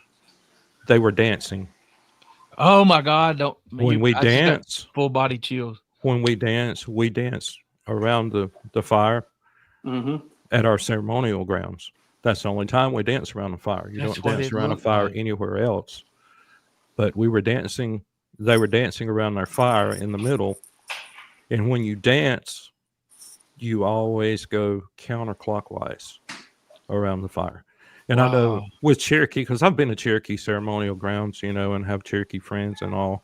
And, they're the stomp dance is, that we do is what I'm speaking of. And they're all, similar. There's, there are a few differences from Cherokee and Creek, but, like the Cherokee have 7 arbors, for their different clans, whereas Creeks, now they have 3. You sent me an example of the stomp dance. Is it okay if I play that? Sure. Like a few seconds here. Sure. Now this is.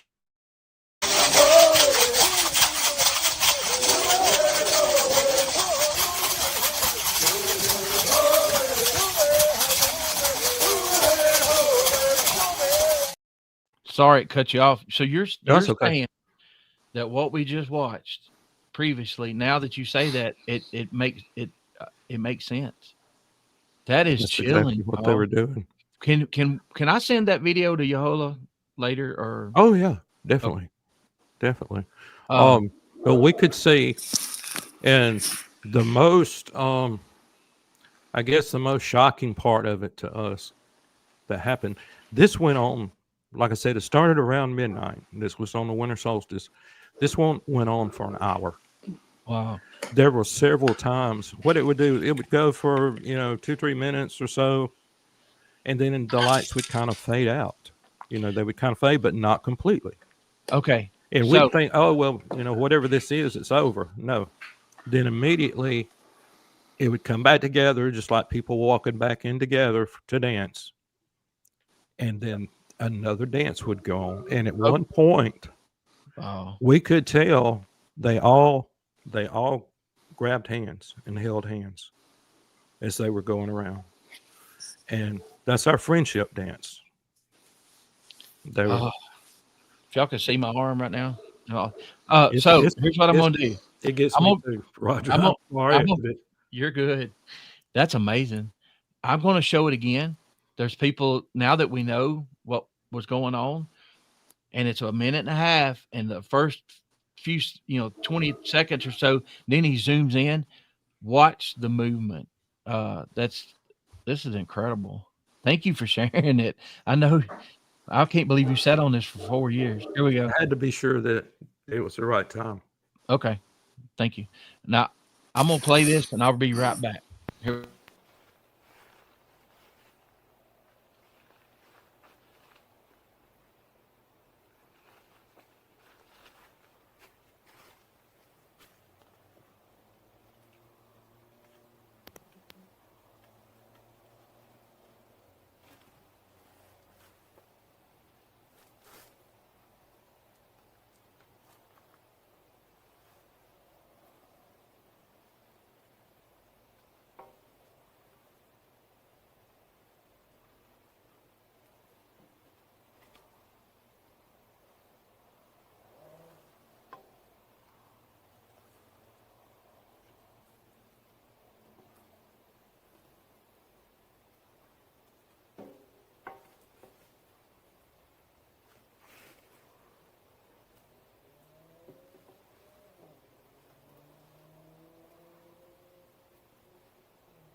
they were ascending into the west.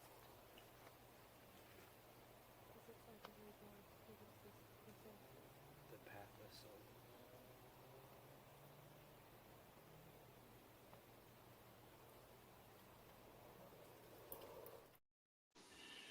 Oh, Wow. me.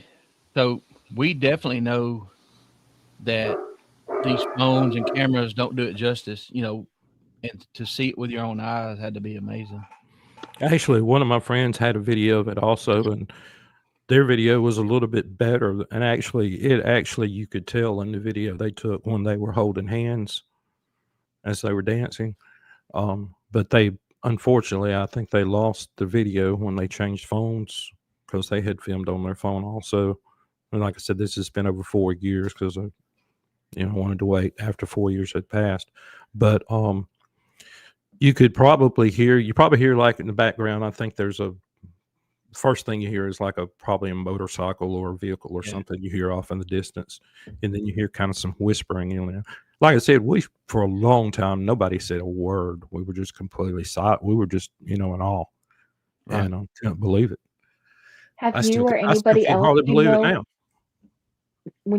have you or anybody else who's seen these, regardless if they've been caught on camera or not, but have there ever been sounds reported?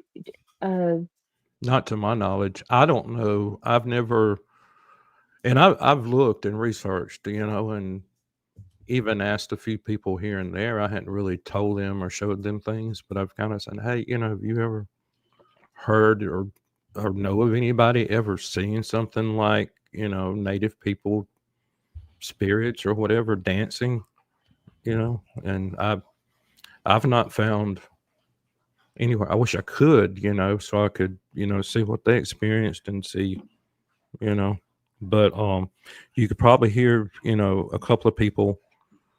One was my friend Tori that was speaking, and then right after that, my friend Jonathan spoke, and you may have heard him say the pathway of souls. Well, that's really significant because, the spirituality of our ancestors is that pathway of souls is talking about the Milky Way. And when a person passed, they had to journey through that pathway of souls. Wow. That was their journey, into the next life or into the afterlife. And there were different stages of that journey as well. So that pathway of souls, I think that when, the big light that we saw, I think that was just my personal feelings or opinions, is that they were coming from that pathway of souls and coming down for that on that particular time, the winter solstice, to be there on top of that Temple Mound. But wow. that's just my interpretation. Look, Yeah. you I showed would it to love me. to hear others. Well, you showed it to me without saying a word about it. And then I told you live just what I thought it looked like. And I had no idea about the dance, and now going back and looking at it, oh my goodness. That's amazing. Yahola, have you had any similar encounters or know anybody who's reported to you on those? Hey, before I answer that, I gotta get out of here. I'm gonna answer the question and then I gotta go. But there's so many stories of especially down at the camp houses at these different churches, especially Baptist churches, these Indian Baptist churches all over Oklahoma. You can find different stories and different things. Like for instance, they were. This is a story. This is old too. This one's like maybe 60s. But they're all out. The camp houses. If you ever, maybe you can Google map it maybe. But some of these camp houses are rugged looking. Like they're not in they're not in the best shape. But people would stay in them because somebody get down on their luck, and the church would help them out. Hey, you can stay out here at the camp house. And they always would say that they could sometimes hear. Sometimes I've heard different revivals, like revival style. A lot of people outside singing. one of the scariest stories I've ever heard, and this came from my aunt. She's since passed. One night, gets into the medicine when you're not supposed to be mixing church and medicine. That's a big no-no. In my family, we went the church route, and so one night they were they forgot something at the church house, and they pull up coming back. And they pull up and they go inside, and there was a dark shadow standing at the pulpit with somebody there. Somebody was there, like someone human was there. And so they were probably practicing some of those bad ways, those bad medicine, mixing the two. Different, like the ceremonial grounds, things like that. You won't hear a lot of those stories online because that's just, you can't really tell it. I hear different non-natives telling ceremonial stories, or especially out west. I hear a lot of people that are non-natives telling those stories, and I'm like, I don't know if you should do that, but yeah, there's all different types of entities. Little people are frequent, especially at church grounds. Another thing that was told to me is a lot of times. I was told this story a long time ago, but when it came to those mounds, there's different things buried there, and they put medicine on those mounds. And sometimes, the Bigfoot or whatever creature, or whatever being that they decide to call to protect this location, they will. A lot of people maybe sometimes don't realize that. Maybe they're, when they're out and about in the woods and they stumble across like a Bigfoot, and the Bigfoot looks kind of like it's bluff charging them. It could be protecting something. That medicine just runs so deep, and that goes into the spiritual aspect of that. I've heard, a lot of ghost stories. I mean, I could tell you a casino ghost story. I could tell you a few of those, but yeah, there's all types of stuff out there. But Casino I appreciate Bigfoot you. too. Casino Bigfoot. Yeah. Casino Bigfoot too. Hey, we have a. Nothing surprises me anymore. No. No, well, hey, I'll tell y'all this. He knows. So if you guys listen to the podcast, on my podcast, there is a 2-hour interview with someone who witnessed the tapes, the river, the Lucky Star Casino in Concho. I have another gentleman that he hasn't come on, but he's given me some corroborating. And then I had another gentleman reach out saying that they were a part of the tribe, Cheyenne Arapaho. But if you haven't heard that, it's with Miss Rebecca. It might be one of my greatest episodes. I look forward to finding it. She gives you all the juice on that one. But Roger, I appreciate you having me on, man. We'll have to do it again. Hey, We'll everybody. have to have you back. This is look, great. Thank you for your time. It's good to meet you, cousin. Yes, sir. Cuz we put your or Gary Spikes. Y'all, here's War Cry Pod. Y'all go follow that link and go subscribe. There's a lot. I don't even get into it, but Yahola, we do a Squatch and Holler extra every now and then, and maybe you can come back and tell some of the ghost stories. Let me know. All right. Hey, thank you. I appreciate you. You have a good night. Thanks for coming on. Yep. Have a good one, y'all. What? All right, y'all. Yahola's awesome. I just don't know enough to ask him. There's so many things I want to ask him. But okay, so me too. We had hold on, here's a question, Ken. Okay. Do you think this would have manifested if the people present were not of native descent? Also, do you think they could have been your actual ancestors showing themselves to you? Okay. The first part of that question is yes, because one of the people was not of native descent who was there. Interesting. Wow. Okay.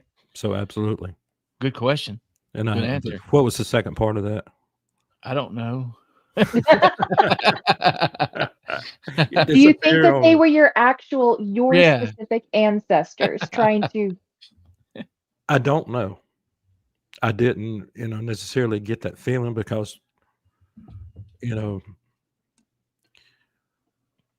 it's possible. It's possible. And I definitely believe I probably have ancestors, direct ancestors that are probably were buried there, because burials there even went up later into the historic period where there were still, people that would pass, because that was depopulated, a long time ago. But even after that, years after that, at one time it was like considered, like New York City, before, for that time, Yeah. because the population was so large there.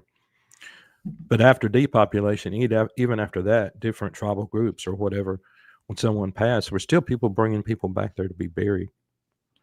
So the chances are pretty good that, I do have ancestors that were buried there or that were there at some point in time for something. And can you Whether or tell not, people why I you don't were know. there But on that night? I'm sorry. Can you tell people why you were there on that night? Did it have to do with the date and what was going on? Yeah, the winter solstice, Yeah. we knew, that it was the significance of the winter solstice, and we thought what better place to go than to a mound site, to Right. camp for the weekend or whatever, just to get together, and we were not seeking something like that, or did we ever Right. expect anything like that. We were Well, just, we were going just basically, to be together as friends and fellowship and have a good time camping, and we well, never, I'm going to we say weren't this. looking for anything. I'm going to say No, it this. found you. Sure. Um, It did. It found us, definitely. I mean, there was no type of prayers or no kind of type of seeking anything like that. Well, thank you for sharing that with us. Absolutely. I mean, for Absolutely. y'all, that's an honor. To sit on that for 4 years and then show it to us shows a level of trust. So don't be going out there on the winter solstice and messing up. Stay away from them. There's no, there's no recipe for something like that Right. I know of. There's no, anybody, as far as I'm concerned, anybody could see something like that. They wouldn't have to be a native person. As Hillary was asking, that was a good question. But from what I've been taught by elders, and speaking of elders specifically at the ceremonial grounds in Oklahoma, where I'm a member, the in the ancient days, the ancient time, when the spirituality, the beliefs, the medicine, when all of that was first gifted to man by the Creator, and that fire that we dance around, that fire is not Creator. That's not, we're not worshiping the fire, but the fire is sacred, and that's a representation of Creator. And the belief is that there is one Creator, and that's he's a Gedemasi. That's our giver, the giver of breath or maker of breath. That's the name in the language. And another name for God is Ifunga. Ifunga is another name. But that gifting was to all mankind in the beginning, not just to, one culture or one people or just for native people. But we've been taught that, when we dance for everybody, everyone, everybody. And, not only our people, but other people as well, and we dance and we pray and we fast. And as we do that, our prayers go with that smoke from the fire, go up to God in the fire. And so we do that for everyone. And that's not something that, the way I've been taught and the way I believe, that's not something that can be owned or claimed by any one person or any one culture, any one group. But that is something that is from Creator, and that's for everybody, all of us. Wow. That I don't even know what to say. I'm listening to you and I'm and watching people in chat. Yeah, I wish I could keep up and watch. Oh the no, you're chat, good. too. You're good. Yeah, I know it's hard. It's hard to do it. But if I find any questions, you know, I'll read them to you. So hold on a second. Well, can I shotgun a couple of questions that I have? Yes, ma'am. Please. Is that okay with you, Lind? Absolutely. Thank you. And it's nice to meet you too, Ashley, by It's the so way. good to meet you as well. I know you He- from the chat, so this he is said- great. He said Amanda Uh, must not like him because she took a vacation day when he went to the No, museum. Amanda cares about this so much. She sent her best friend in her stead. That's special. That's very special. Thank you, Amanda. And thank you, Ashley.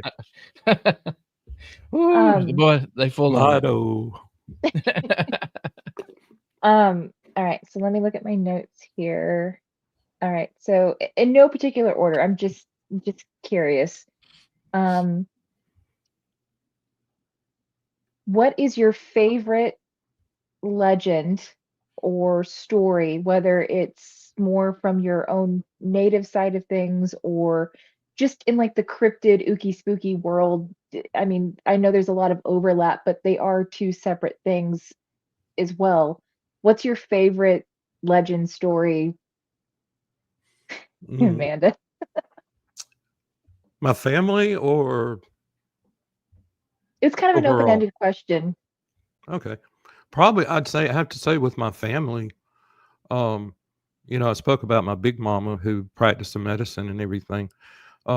It's been passed down through everybody in the family that her house was haunted, that she lived in, their house was haunted.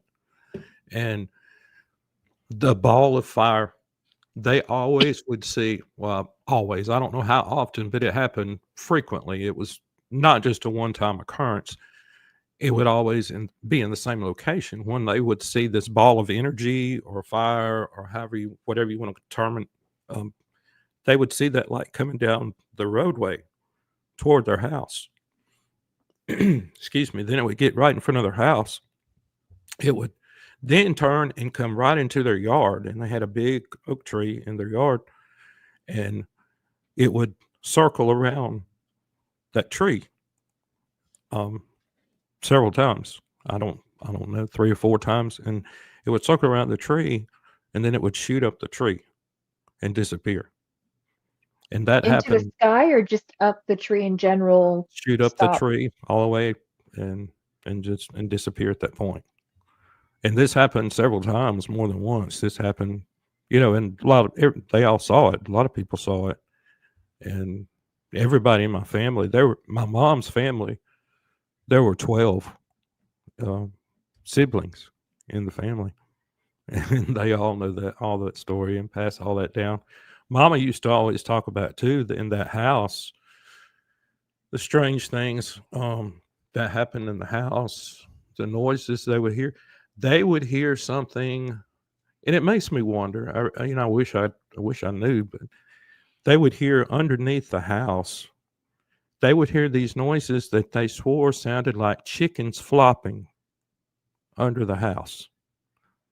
And of course, the floor there were some holes in the floor here and there. You know, it wasn't very solid, but it was good to have a floor because a lot of the Indian people there, they had just dirt floors at that time. But they had a, fairly big house because they had a lot of kids and took in a lot of children. But they would hear these noises. It would sound coming from under the house. It would be loud chicken flopping or wings flopping. They always describe it as chicken flopping their wings. And they would hear that, and then they would run outside and, crawl up under the house, look up under the house, and there would never be anything there. They never saw anything. So they never knew where the noises were coming from, but they always called it sounded chickens flopping their wings under the house. It's funny when you live with something like that. One of my son's friends, this is normal for them. Yeah, she had she said she had a ghost in her bedroom when they were, in middle school and high school. She said she calls him Mr. Chips because it always sounds like a chip bag rustling, and there's not. They tore the room apart. They couldn't find anything resembling that, but it's one of the older houses in this area, and they have found some weird, really weird things like bolts into the rocks and chains hanging off the rocks, and just who knows what went on there. But she just nonchalantly, oh, that's Mr. Chips. Okay, whatever. I don't want to meet him. But I've lived in a haunted house or two. Ashley, have you ever lived in a haunted house? Maybe kind of. I can't say that I've lived in a haunted house, but I've definitely had like my fair share of weird experiences that you could say, like entities, like whether it was a ghost or not, I can't. I mean, that's a Right. whole nother can of worms. But as far as like a haunted house, no. Speaking of weirdness, I'm gonna show this other video. I don't know what it is. I haven't talked to him, but I don't like it. I watched it 2 or 3 times, and I'm I hoping don't know it's if I not. like it either. I'm hoping it's not as bad as I think it is. So here we'll let it run through, or you want to tell it about it first? Let's I'll tell the location. yeah, okay. And kind of, the setting of it. This was at David and Kathleen Beasley's house, Okay. and they live right at the foot of Creepy Mountain. So this video is from their fire pit area in their backyard, facing Creepy Mountain, and this was several months ago that this was taken. Now, a So, lot of people know where Creepy Mountain is. I'll explain to Ashley later. It's we have friends that live there, and it's been it was actually named Creepy Mountain for the show Finding Bigfoot. They needed a name for it. So yeah. So anyway, our now what I'm looking at is at the bumper of this car. Is that what you're looking at? I tried not to look at that. Y'all, I'm gonna play this. It's about 45 I was seconds. focusing on the middle Okay. and what you see in the middle, but There's I something don't else know. going on too. I don't know. That's what a lot of people have said, that So it's we're looking from the bumper out to the right of the middle of the video. yeah, In the dark? I was focused on the middle part. Okay. Guys, I'm nervous. I don't know middle. what. Yeah. Yeah, I don't know what it is. And but I it's some- thought, I don't know. I've let's show it and then we'll talk about just it. show it, yeah.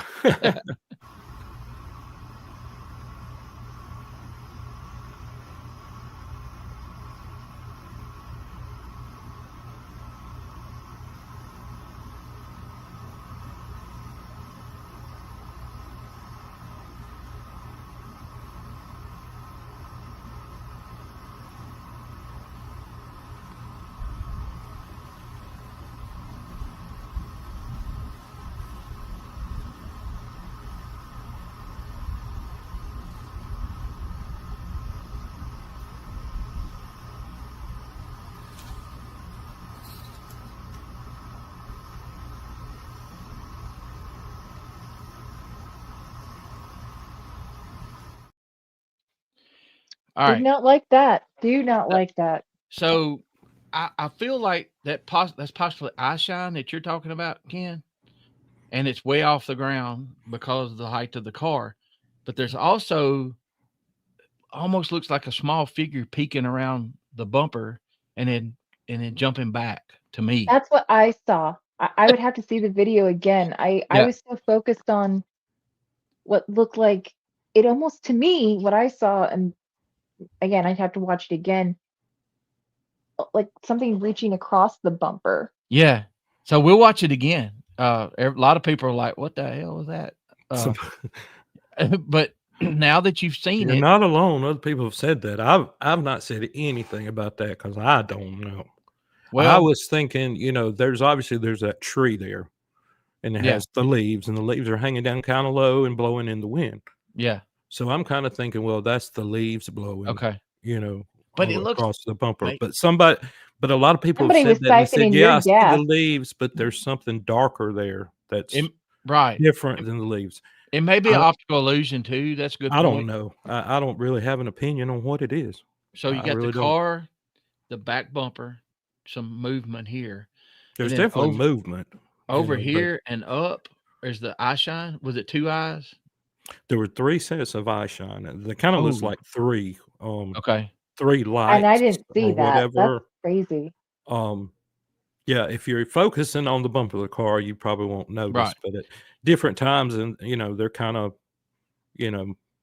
not really traveling, but they kind of, they're shifting or Right. something. The eye Yeah. shine. So if you And look at the that bumper, is, uh-huh. the eyes are kind of up here.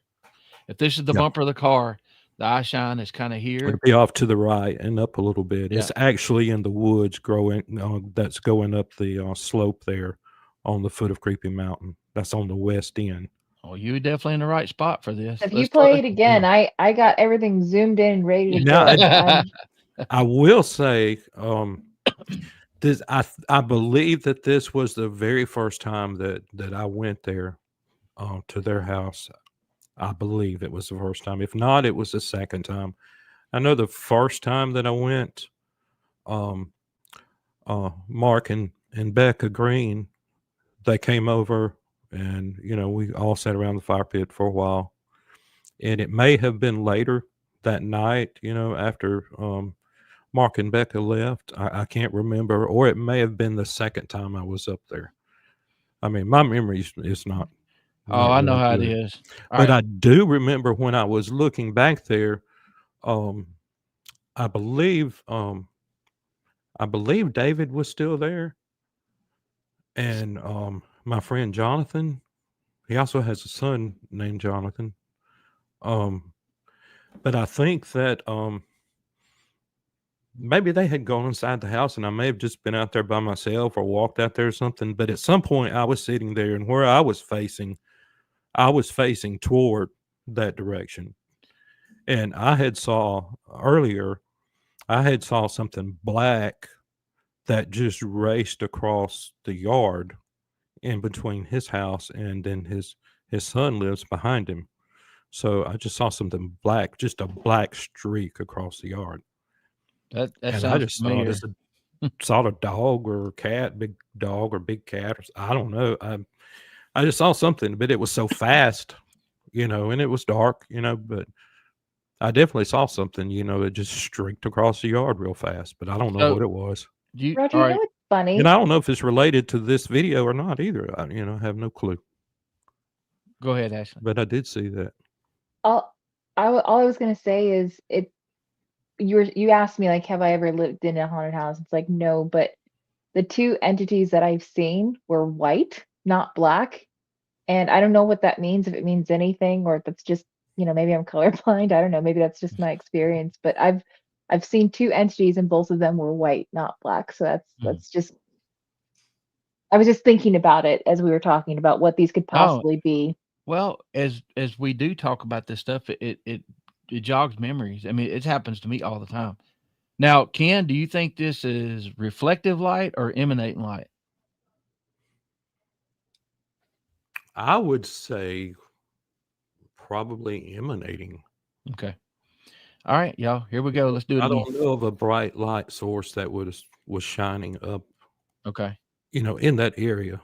Did you happen to see any blinking, or I know it's far off, so Yeah, it just kind of looks like a couple of times maybe they kind of go in and out.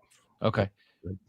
It All could have been blinking, or it could have been turning, or this could have been, just some type of energy or something. I All don't right. know. I'm very novice with this, so You're good. Hey, so we're gonna play it anybody's again. opinion is as good as mine. Y'all stay away from the booger at the bumper and look at the lights. Okay, here we go.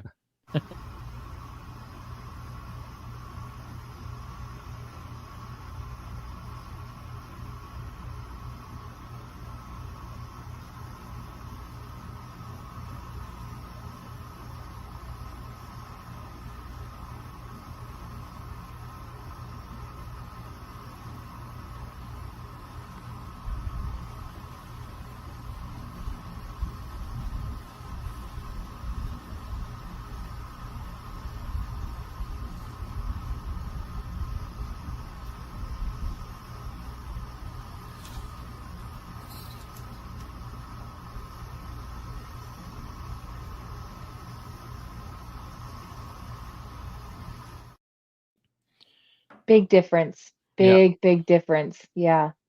So I noticed while y'all were watching that, I was watching some of the foliage, let's say from wind, and it was a little breeze out there. So some of it's not going to move as much. That's on the ground there, but if there was leaves, you're right. And it looked Now, like there was a fence behind it as well. Like it's not as pitch black as you think it is when you first are kind of watching it. Like you can see slight outline. Am I wrong? Was there a fence behind that vehicle? I do not remember. I don't know if I know what you're talking about. I don't know if that's a fence or maybe if that was part of their. I hate to speak for David and Kathy, because I'll get it wrong. I don't know if maybe that was part of the chicken pen or something. But there is some Maybe. structure kind of behind the rig I that, believe so. Yes. yeah, I believe yeah. so. at first, Interesting. when I noticed it the first time, I thought it was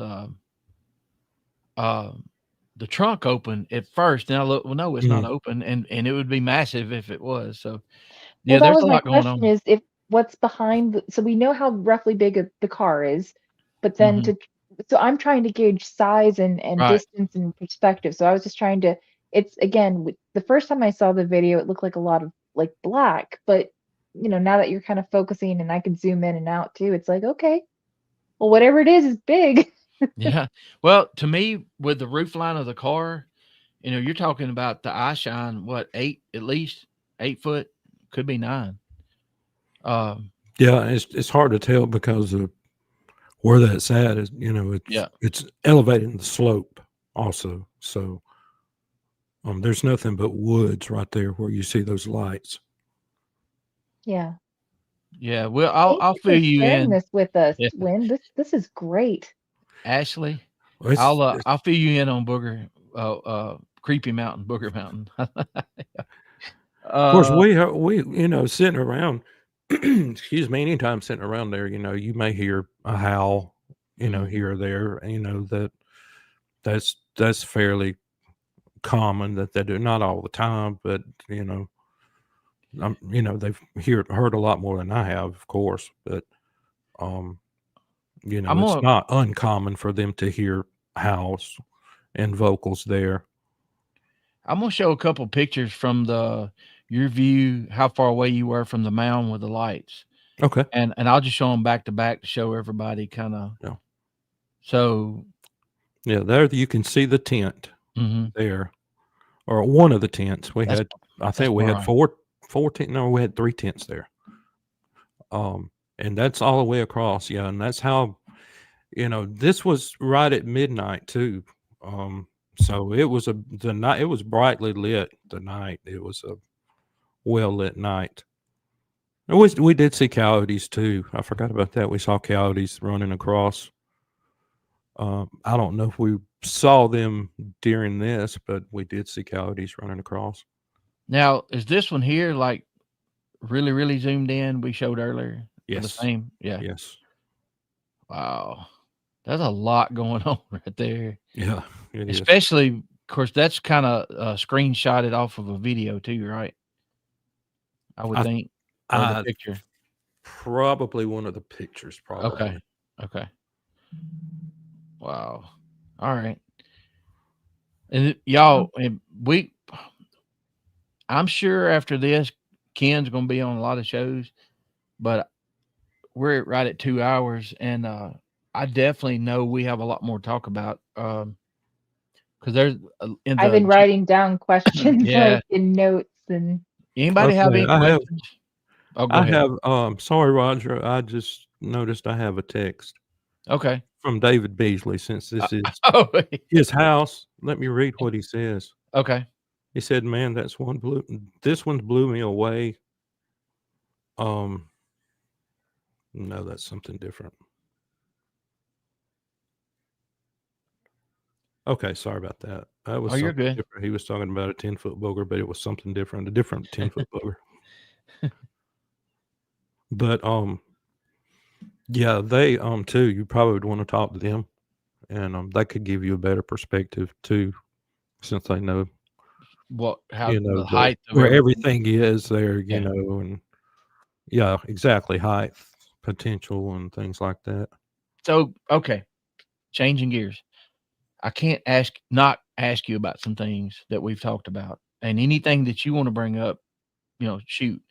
But I asked Ken so much, but about the mounds and if you can't say anything, that's cool. But I asked him, like, what does he think about the Native American mounds, burial mounds, and the giant skeletons that are supposed to be uh there's supposed to be evidence, pictures, and actual bones and stuff, but we found out by digging that the Smithsonian, there was a guy years ago, decided to get rid of all of this evidence, or it went somewhere. We And want the bones, Smithsonian. We know you got them. and they didn't throw them away, but who knows? So what is the normal stories, I guess, from your ancestors about the possibility of that being true? I have not heard a lot from, like ancestors or people that I directly know about that. Probably I've heard a lot of the same things that you have. That that there. I've heard that a lot of the mound sites, or most of the mound sites, they did have giant people living there with them, and that were buried there. And like some of the discoveries that have been made, and these skeleton remains have disappeared, Yeah. via the Smithsonian or however. So And, I know the Cherokee, they have the what is that? There's a rock that they have up there somewhere. It might be in Tennessee. I'm not Tennessee familiar. and That North would be on Carolina. you, Roger. Is it a Judicola or something like that? Somebody, if anybody's in the chat, somebody in the chat will know, I'm sure. But it's like a Judicola or something like that, was the giant in the Cherokee culture. It was this giant, that would leap from mountaintop to mountaintop type That's thing. I don't know if I've And heard that one. there's a rock that has inscriptions on the rock. Looks like Hillary pulled it up. I'm behind. I've not been there.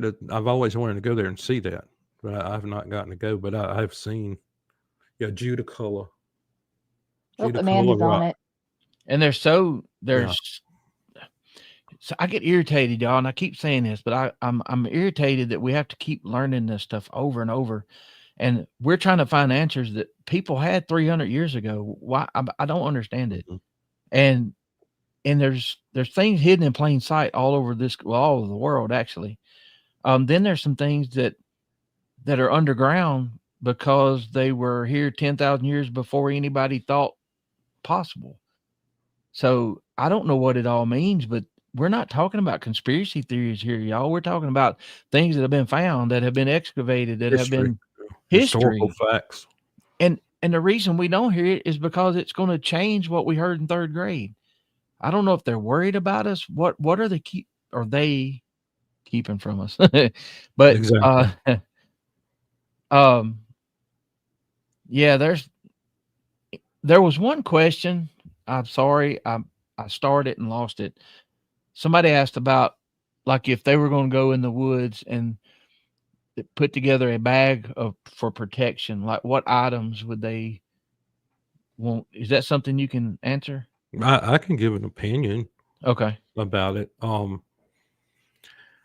I have protection medicine that I carry on me that was made for me by a maker of medicine, a Hillisaya, from my ceremonial grounds, and I carry that with me everywhere I go. But that, if you know someone, if you happen to know someone who knows, a real maker of medicine, you could probably, get in contact with them to ask, and a lot of that too varies on your situation, your circumstances, who you are. There's medicine that's more specifically for women, and there's more specifically for men, and there are different things. I can tell you that as far as our sacred medicine, there's some, that I can't talk about, but, cedar is always, for me, cedar is always appropriate to have, Okay. or to burn, if I pray. And some people want to say that, that's woo woo stuff or new age stuff, something like that. That's ridiculous. It's not, I mean, how many times do you read in the Bible about them burning incense and praying? I mean, that's, it's very biblical, very scriptural to do that. But cedar, now the sage, a lot of people are more familiar with sage. That's more of a sacred medicine for Western tribes. But, I'm not opposed to sage. I'm not opposed to somebody that burns sage, for that. And there have been studies done that show that sage, excuse me, it cleans the air. It can be antibacterial, antimicrobial, it can reduce stress. All those are known benefits of burning sage, that you can do that. But cedar, that's more of specific medicine that was used for things like that for, the Creek people or Muskogee people. And we can get into that another time, about who are Creek Indians, because there's no such thing as Creek Indians, really. But Well, let me ask you this, since from our conversations privately. So everybody knows I recently did a 23andMe DNA test, and my family history on both sides, there are Cherokee ancestry. It didn't mention any of it in the 23andMe, and Ken graciously offered. I'm low tech, that if I could get him the actual test results, he could tell more about it. Why do you think they hide that from us? Because I know it's happened for sure with some people I know very closely. One guy, my brother-in-law, he showed me a picture of his grandma and his mom, and they lied to him. They're not showing anything. So why would that be, in your opinion?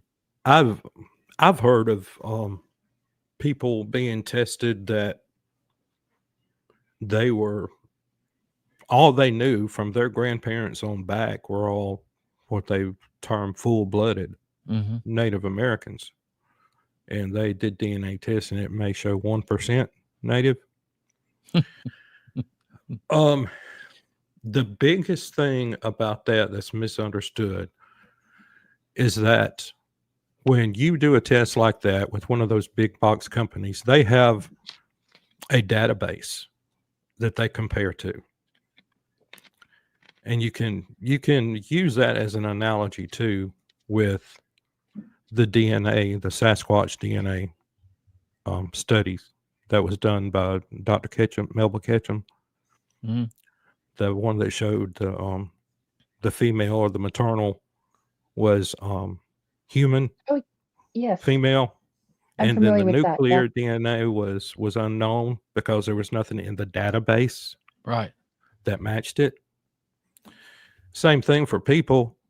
Native Americans, if you test, say 23andMe, Ancestry.com, when you test, they take a sample, only a sample of your DNA, and they run those and compare those to what they have in their database. The Native American markers in that database that they have, it's not nearly as large as what they have for Europeans and other ethnicities. So therefore, it's not going to pick up. It could be a lot of Native American there that it won't pick up because it's not in the database.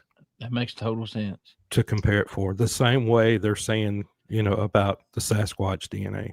Right. So That Ken, there's nothing in the database to compare it to. Go ahead, question Ashley. for you. So I know, I shouldn't say I know because I don't know anything, but Oh, neither. Roger's really great to I'm say, just and I've learning, been, we're trying to there's learn. no such thing as experts, right? We're all just enthusiasts. So, Exactly. um, from what I understand, I should say, from what I understand, across a lot of different Native American culture, tribe, just individual families, I mean, big and small. Um, a part of Native American culture is that your own personal belongings are being like sacred. I personally know people who, if they're brushing their hair, they won't clean their brush and throw it away. They'll burn it. Or, if you're using toiletries or personal care products, same thing, like, just getting rid of stuff that is essentially little bits and pieces of yourself. Would is Do you have any comment to say on that? And I kind of took it not necessarily I take it not necessarily in a hygienic way, but more in a protection way of you don't want bits of you floating around that can be tampered with or attained to do bad things. But also, where does that go hand in hand with DNA? Does that mean that, you're hard pressed to find a native person who would not do the DNA test because like that's a part of you, or like just, it's a very broad open question. I apologize, but just curious. Those very good questions. Very good questions. Yes, and yes, on both of those, I believe that you're talking about people with bad intentions. You're getting back to that dark side of things. There's darkness and there's light, of course. You said white and black, but there's darkness and light, and there are bad people with bad intent, and you don't want somebody like that to take any type of have any kind of foothold or entrance way or whatever. That's why we stay, we teach our children, don't go with strangers, and people you don't know, don't take things from people you don't know, because that's just the way it has to be, the way we have to live. And we're guarded. We have to be guarded about those that we trust and those we allow to be close to us. And you can um do things. Somebody may come along and may have bad intent, and they could take something that was yours, or pick something up that was yours, and that person may have bad intent with that. And so that would be the reason that you would be careful about doing things like that. I'm not saying they're going to put a spell on you, and I'm not saying that they're not, but I mean, that's just something that, It's to literally be covering your safe. tracks, isn't it? Yeah. And Yeah. make It's it as just tough on covering them your as you tracks. can. Yeah. Cover your tracks. Well, don't leave garbage around anyway, Right. But yeah, and also the DNA part, the question on that was yeah, there's the reason there's an underrepresentation of native DNA in the databases that they use for comparison on these DNA test kits that people do.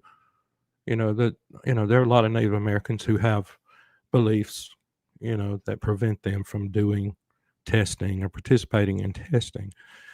Now, having said that, the database has been growing with Native Americans, that is growing slowly, that they're getting more of those markers into the database, but it's still highly unrepresented, in terms of comparison to others. So if you know that you have, a Native ancestor, and you test and it shows no Native American, don't be disheartened by that at all. Because I know a lot of people that's happened to, and they definitely have Native ancestors, Well, in her Native did descendants. did was it you told me that you looked down the family trees, and I talked about this earlier about may have a common ancestor and come from Lydia Gray Eyes, which is I remember looking at her, Roger, and I can't remember. Now that you mention it, I do see the resemblance. Probably. Look, Yeah, I'm so mixed up, y'all. I'm just a mutt. Me too. I am too. And I've had people say that before, and But some people love me, so I'm Well, just a hey, mutt. so- if you love mutts, that's right. Hey, we're all mutts. they make good pets, so don't they? What? Now we talked about y'all. I'm throwing this out there. I don't know what it means. Ken, you have double M's right in your palms. Yeah. So he looked at that. And did you have the RH negative blood also? No, my Okay. blood type is O positive. It's my blood type. Okay. So Does that make you a universal donor? I think so.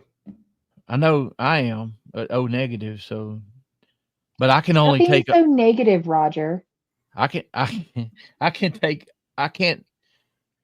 only accept O negative though. So like, but Yeah, anybody can yeah. take mine. It's weird. Yeah, something like that. All right. Well, we're 2 hours and 17 minutes in, and I've had a really We good only time. got to like one Bigfoot question. I know, but that's the thing. All this is connected. It is.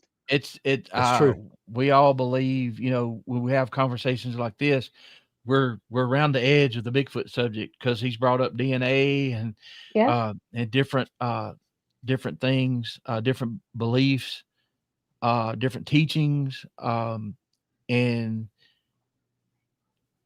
Everything's connected. No everything's such thing as connected. coincidence. I do want to say one more thing about that before we close out. As far as people who have native ancestry,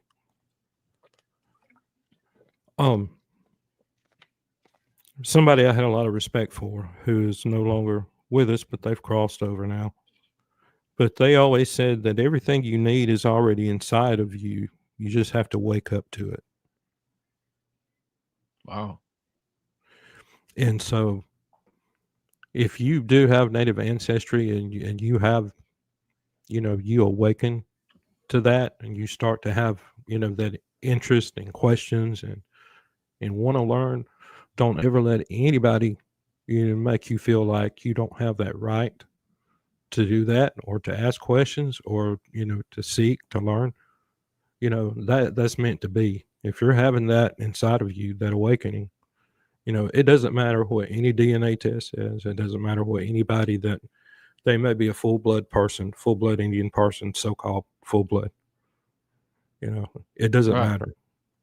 But if you awaken to that's inside of you in your heart, and you awaken to that, that's the thing that matters. It's that intent. And that really matters, when anything that you do, whether it's, researching your family tree or whether it's researching a booger or you're going in, to their habitat or where they're all around you or whatever. Yeah. But the intent, is the most important thing. Well, just in the couple months we've been talking, texting back and forth, I'm kind of going through that. And that's probably why you said some things, but, I've always felt connections to different cultures and different things and never knew why. And the more I find out about me, it's more or less like people have this longing to know things and they look out here for it, and then I figured out when I started looking in here is when the answers started coming. So, there's nothing wrong with the other, but, and Ken has seen it. Like we'll be talking about something and I'll just quit texting like, oh my God. I'm not ready for this. But anyway, stop. Yeah, No. one time we were talking, he said, he typed out something real quick, responding. We were talking about something. I don't remember what it was. And he said, but I'm not ready to talk on the phone yet. Yeah, no. And now I will be. I didn't. My buddy Don knows a lot about a lot of subjects, and he's been telling me things for 2 decades. And I'll get to a certain point. I'm like, Don, I'm done. There's nothing else going to go in here. You're wasting your words. And I'll go and chew on that for a few days or whatever. And then 6 months from now, something he said, that layer will come back and it'll make sense because I've learned all this other stuff that's brought it to a point where that made sense. And that's kind of how all of this has been happening for me. It started with Bigfoot. There's a UFO involved. There's missing time. There's deja vu, which I had it again today. Had it for the first time a couple days ago. It happened again today. We'll have to have a whole episode on that, Roger. Yeah. And so instead of looking at the environment, I had to start looking at what was drawing all this stuff. So I don't know yet, but I'm learning a lot. So anyway, I am too, Roger. I know. Learned a lot from you. Well, I appreciate you because we all.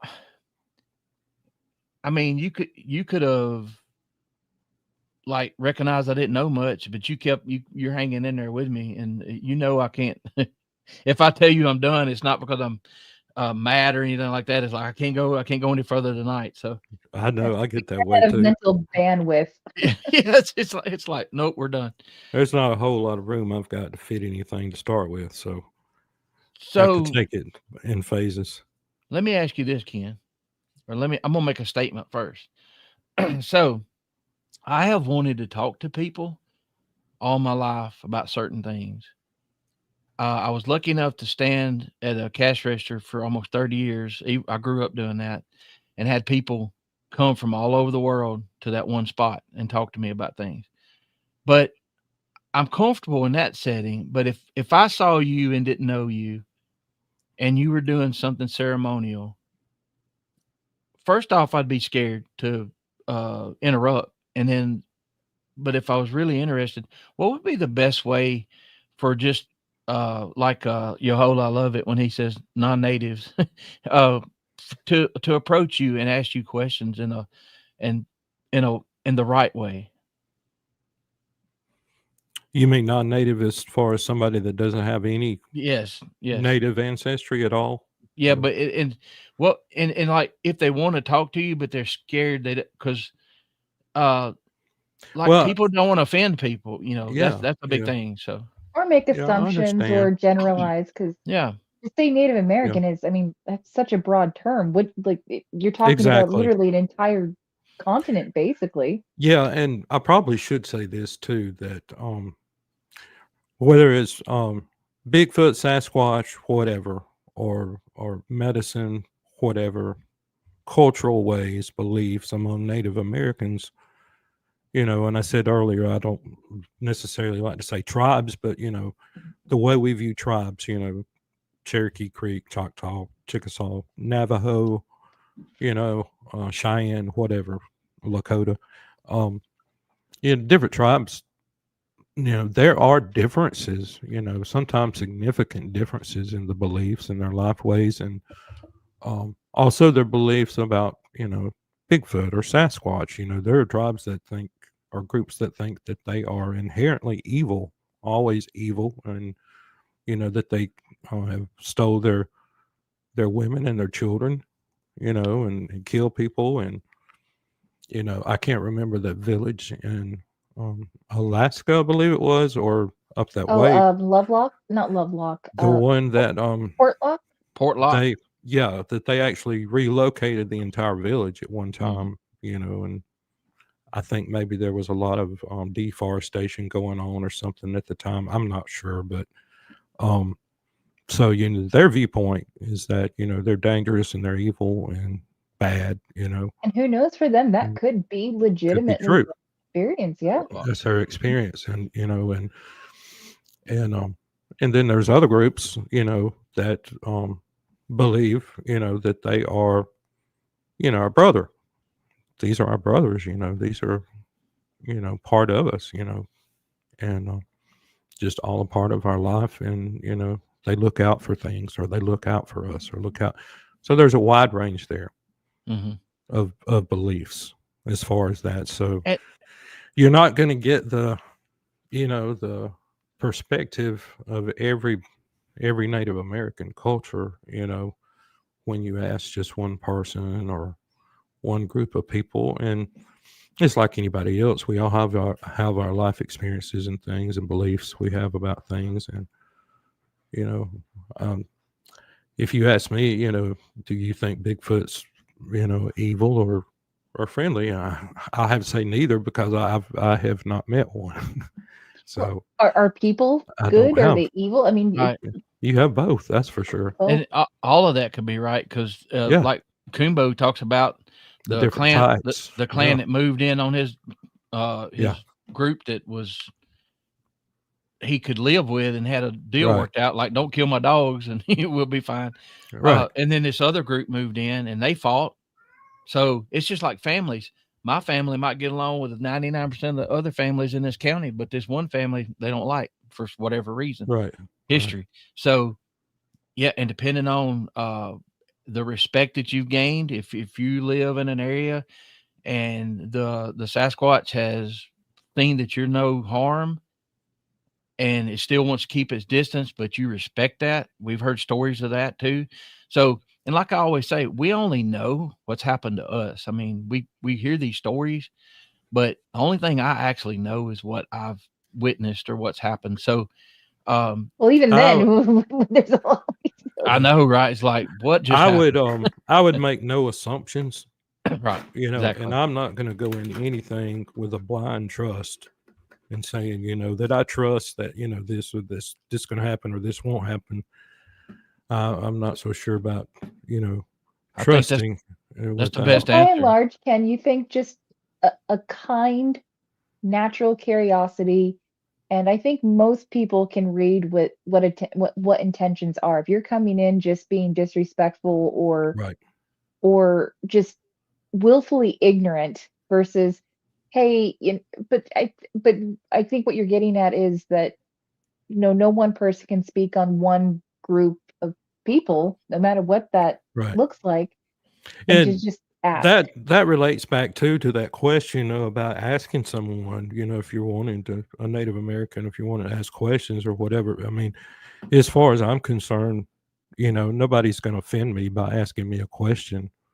If it's something that's really personal for some reason, or something that I know that actually absolutely have been taught, you don't repeat or you don't talk Right. about this, I won't be able to share it. But that's that's not a whole lot of things there. Obviously our ceremonies are very, personal and spiritual, but very sacred. But general questions, I'm happy. It doesn't bother me at all. If somebody comes up to, like, with the intent, if somebody comes and says, what do you engines eat? That's Right. kind of not a good way to ask a Right. question. What do you engines eat? Or Right. something like that. That's Hey, kind of off color, Yeah. or something like that. But most people are not going to do that. No. But if they're really interested, what are some of the native foods that, you're like, Yeah. Yeah. I'm happy to talk I didn't about even that. think about that, but I think a lot of that's in the past. But I know people that are so country that they wouldn't even know that was not supposed Not a to be polite said. thing. A slang, Yeah. a Yeah. slang term, Yeah. But that's Yeah. thinning out as it, like we talked about earlier, as certain people and age groups, as they pass away and we move up the ladder, a lot of that gets lost.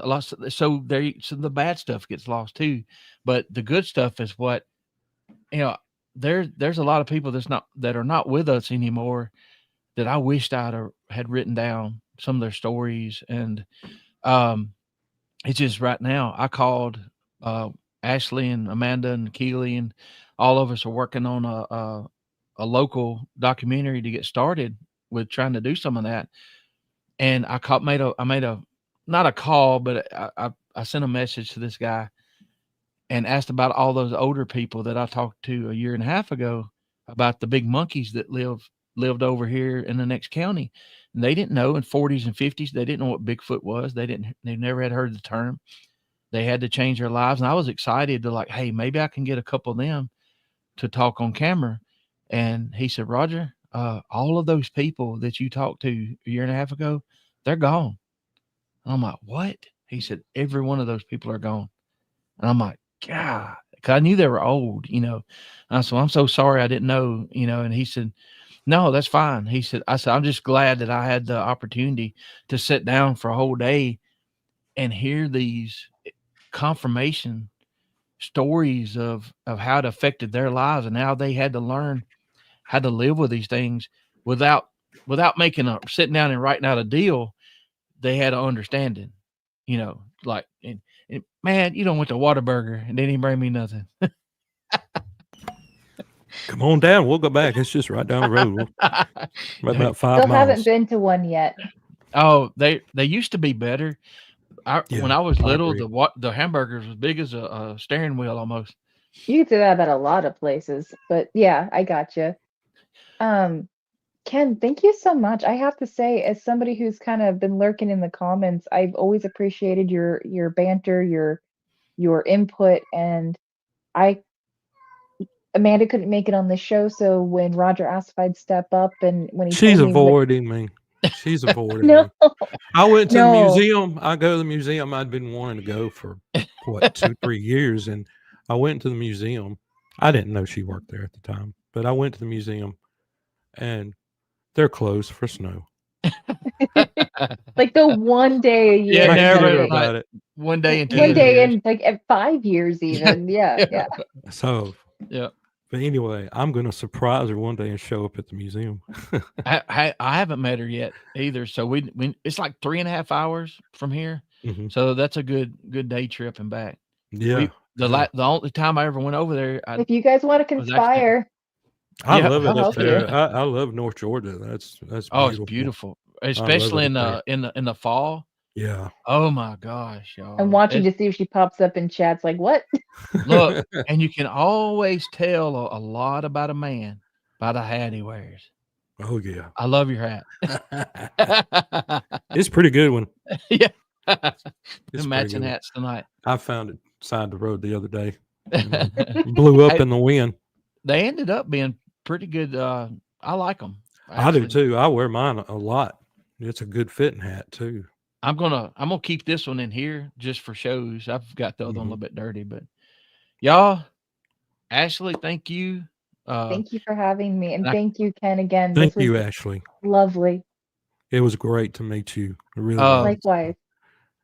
I think I'm going to be the- buzzing you in Roger- the chat.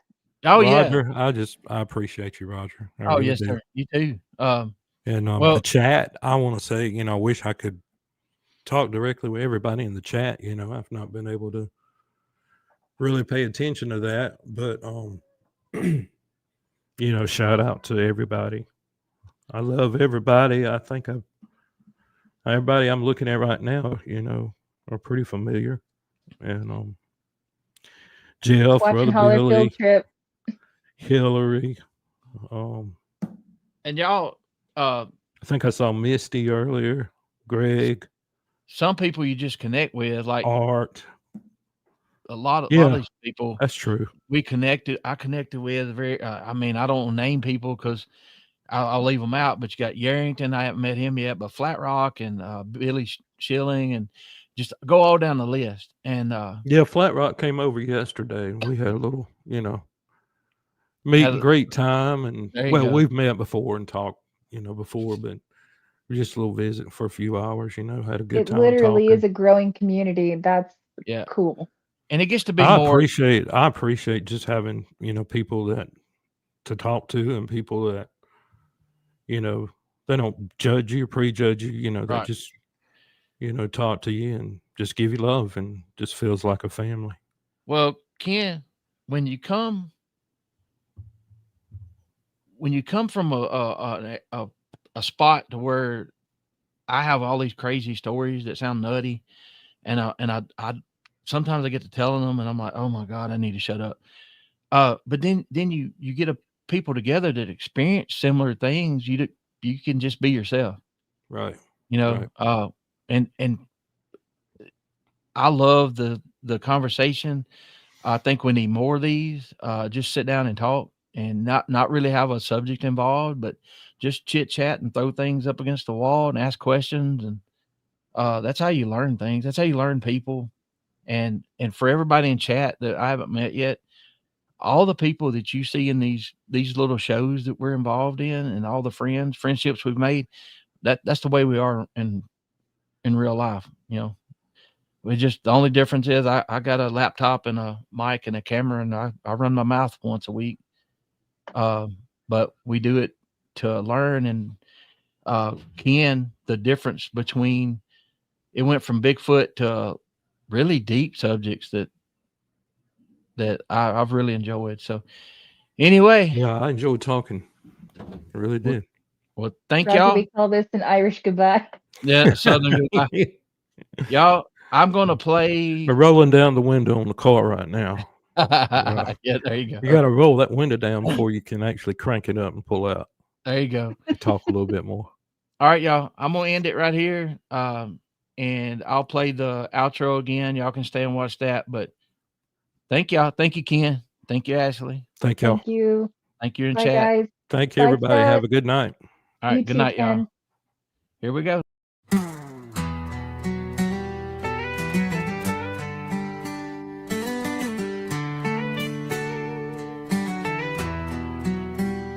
By the flickering campfire, tales come alive of a creature in the shadows where legends survive. In Fouke, Arkansas, down in Monster Mark's glow, they saw the beast in 72. The story still grows. Oh, Sasquatch, Bigfoot, skunk ape too. Through history's pages we've been watching you. From cave-drawn echoes to the Smoky Mountain Dew. By the fire we swear the stories are true. In Bluff Creek, California, Sipstick 7's fame. Patterson caught you on film, etched your name. Salt Fork Park in Ohio, where the woods whisper low. Folks swear they hear your footsteps in the moonlit snow. Oh, Sasquatch, Bigfoot, skunk ape too. Through history's pages we've been watching you. From cave-drawn echoes to the Smoky Mountain Dew. By the fire we swear the stories are true.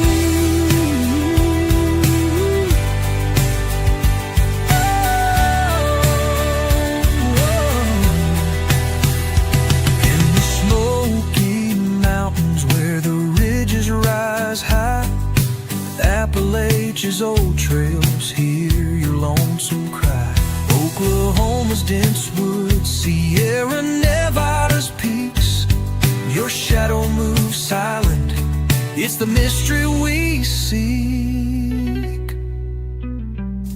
Cave drawings in the stone from a time long past show a towering figure, intelligence vast. Not just a beast, but a mind that knows, hiding in the wild where the ancient wind blows.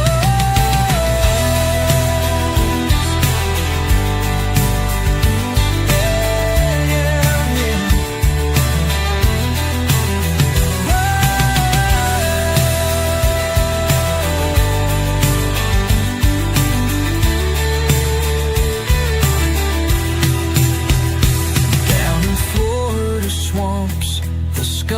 Escape roams free, a whiff of the wild in the cypress tree.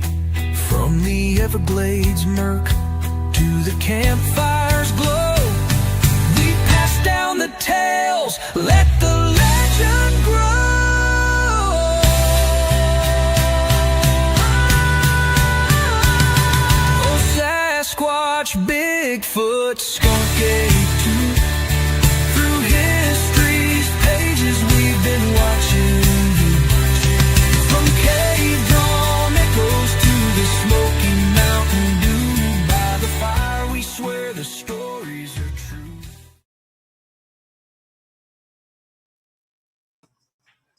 eating?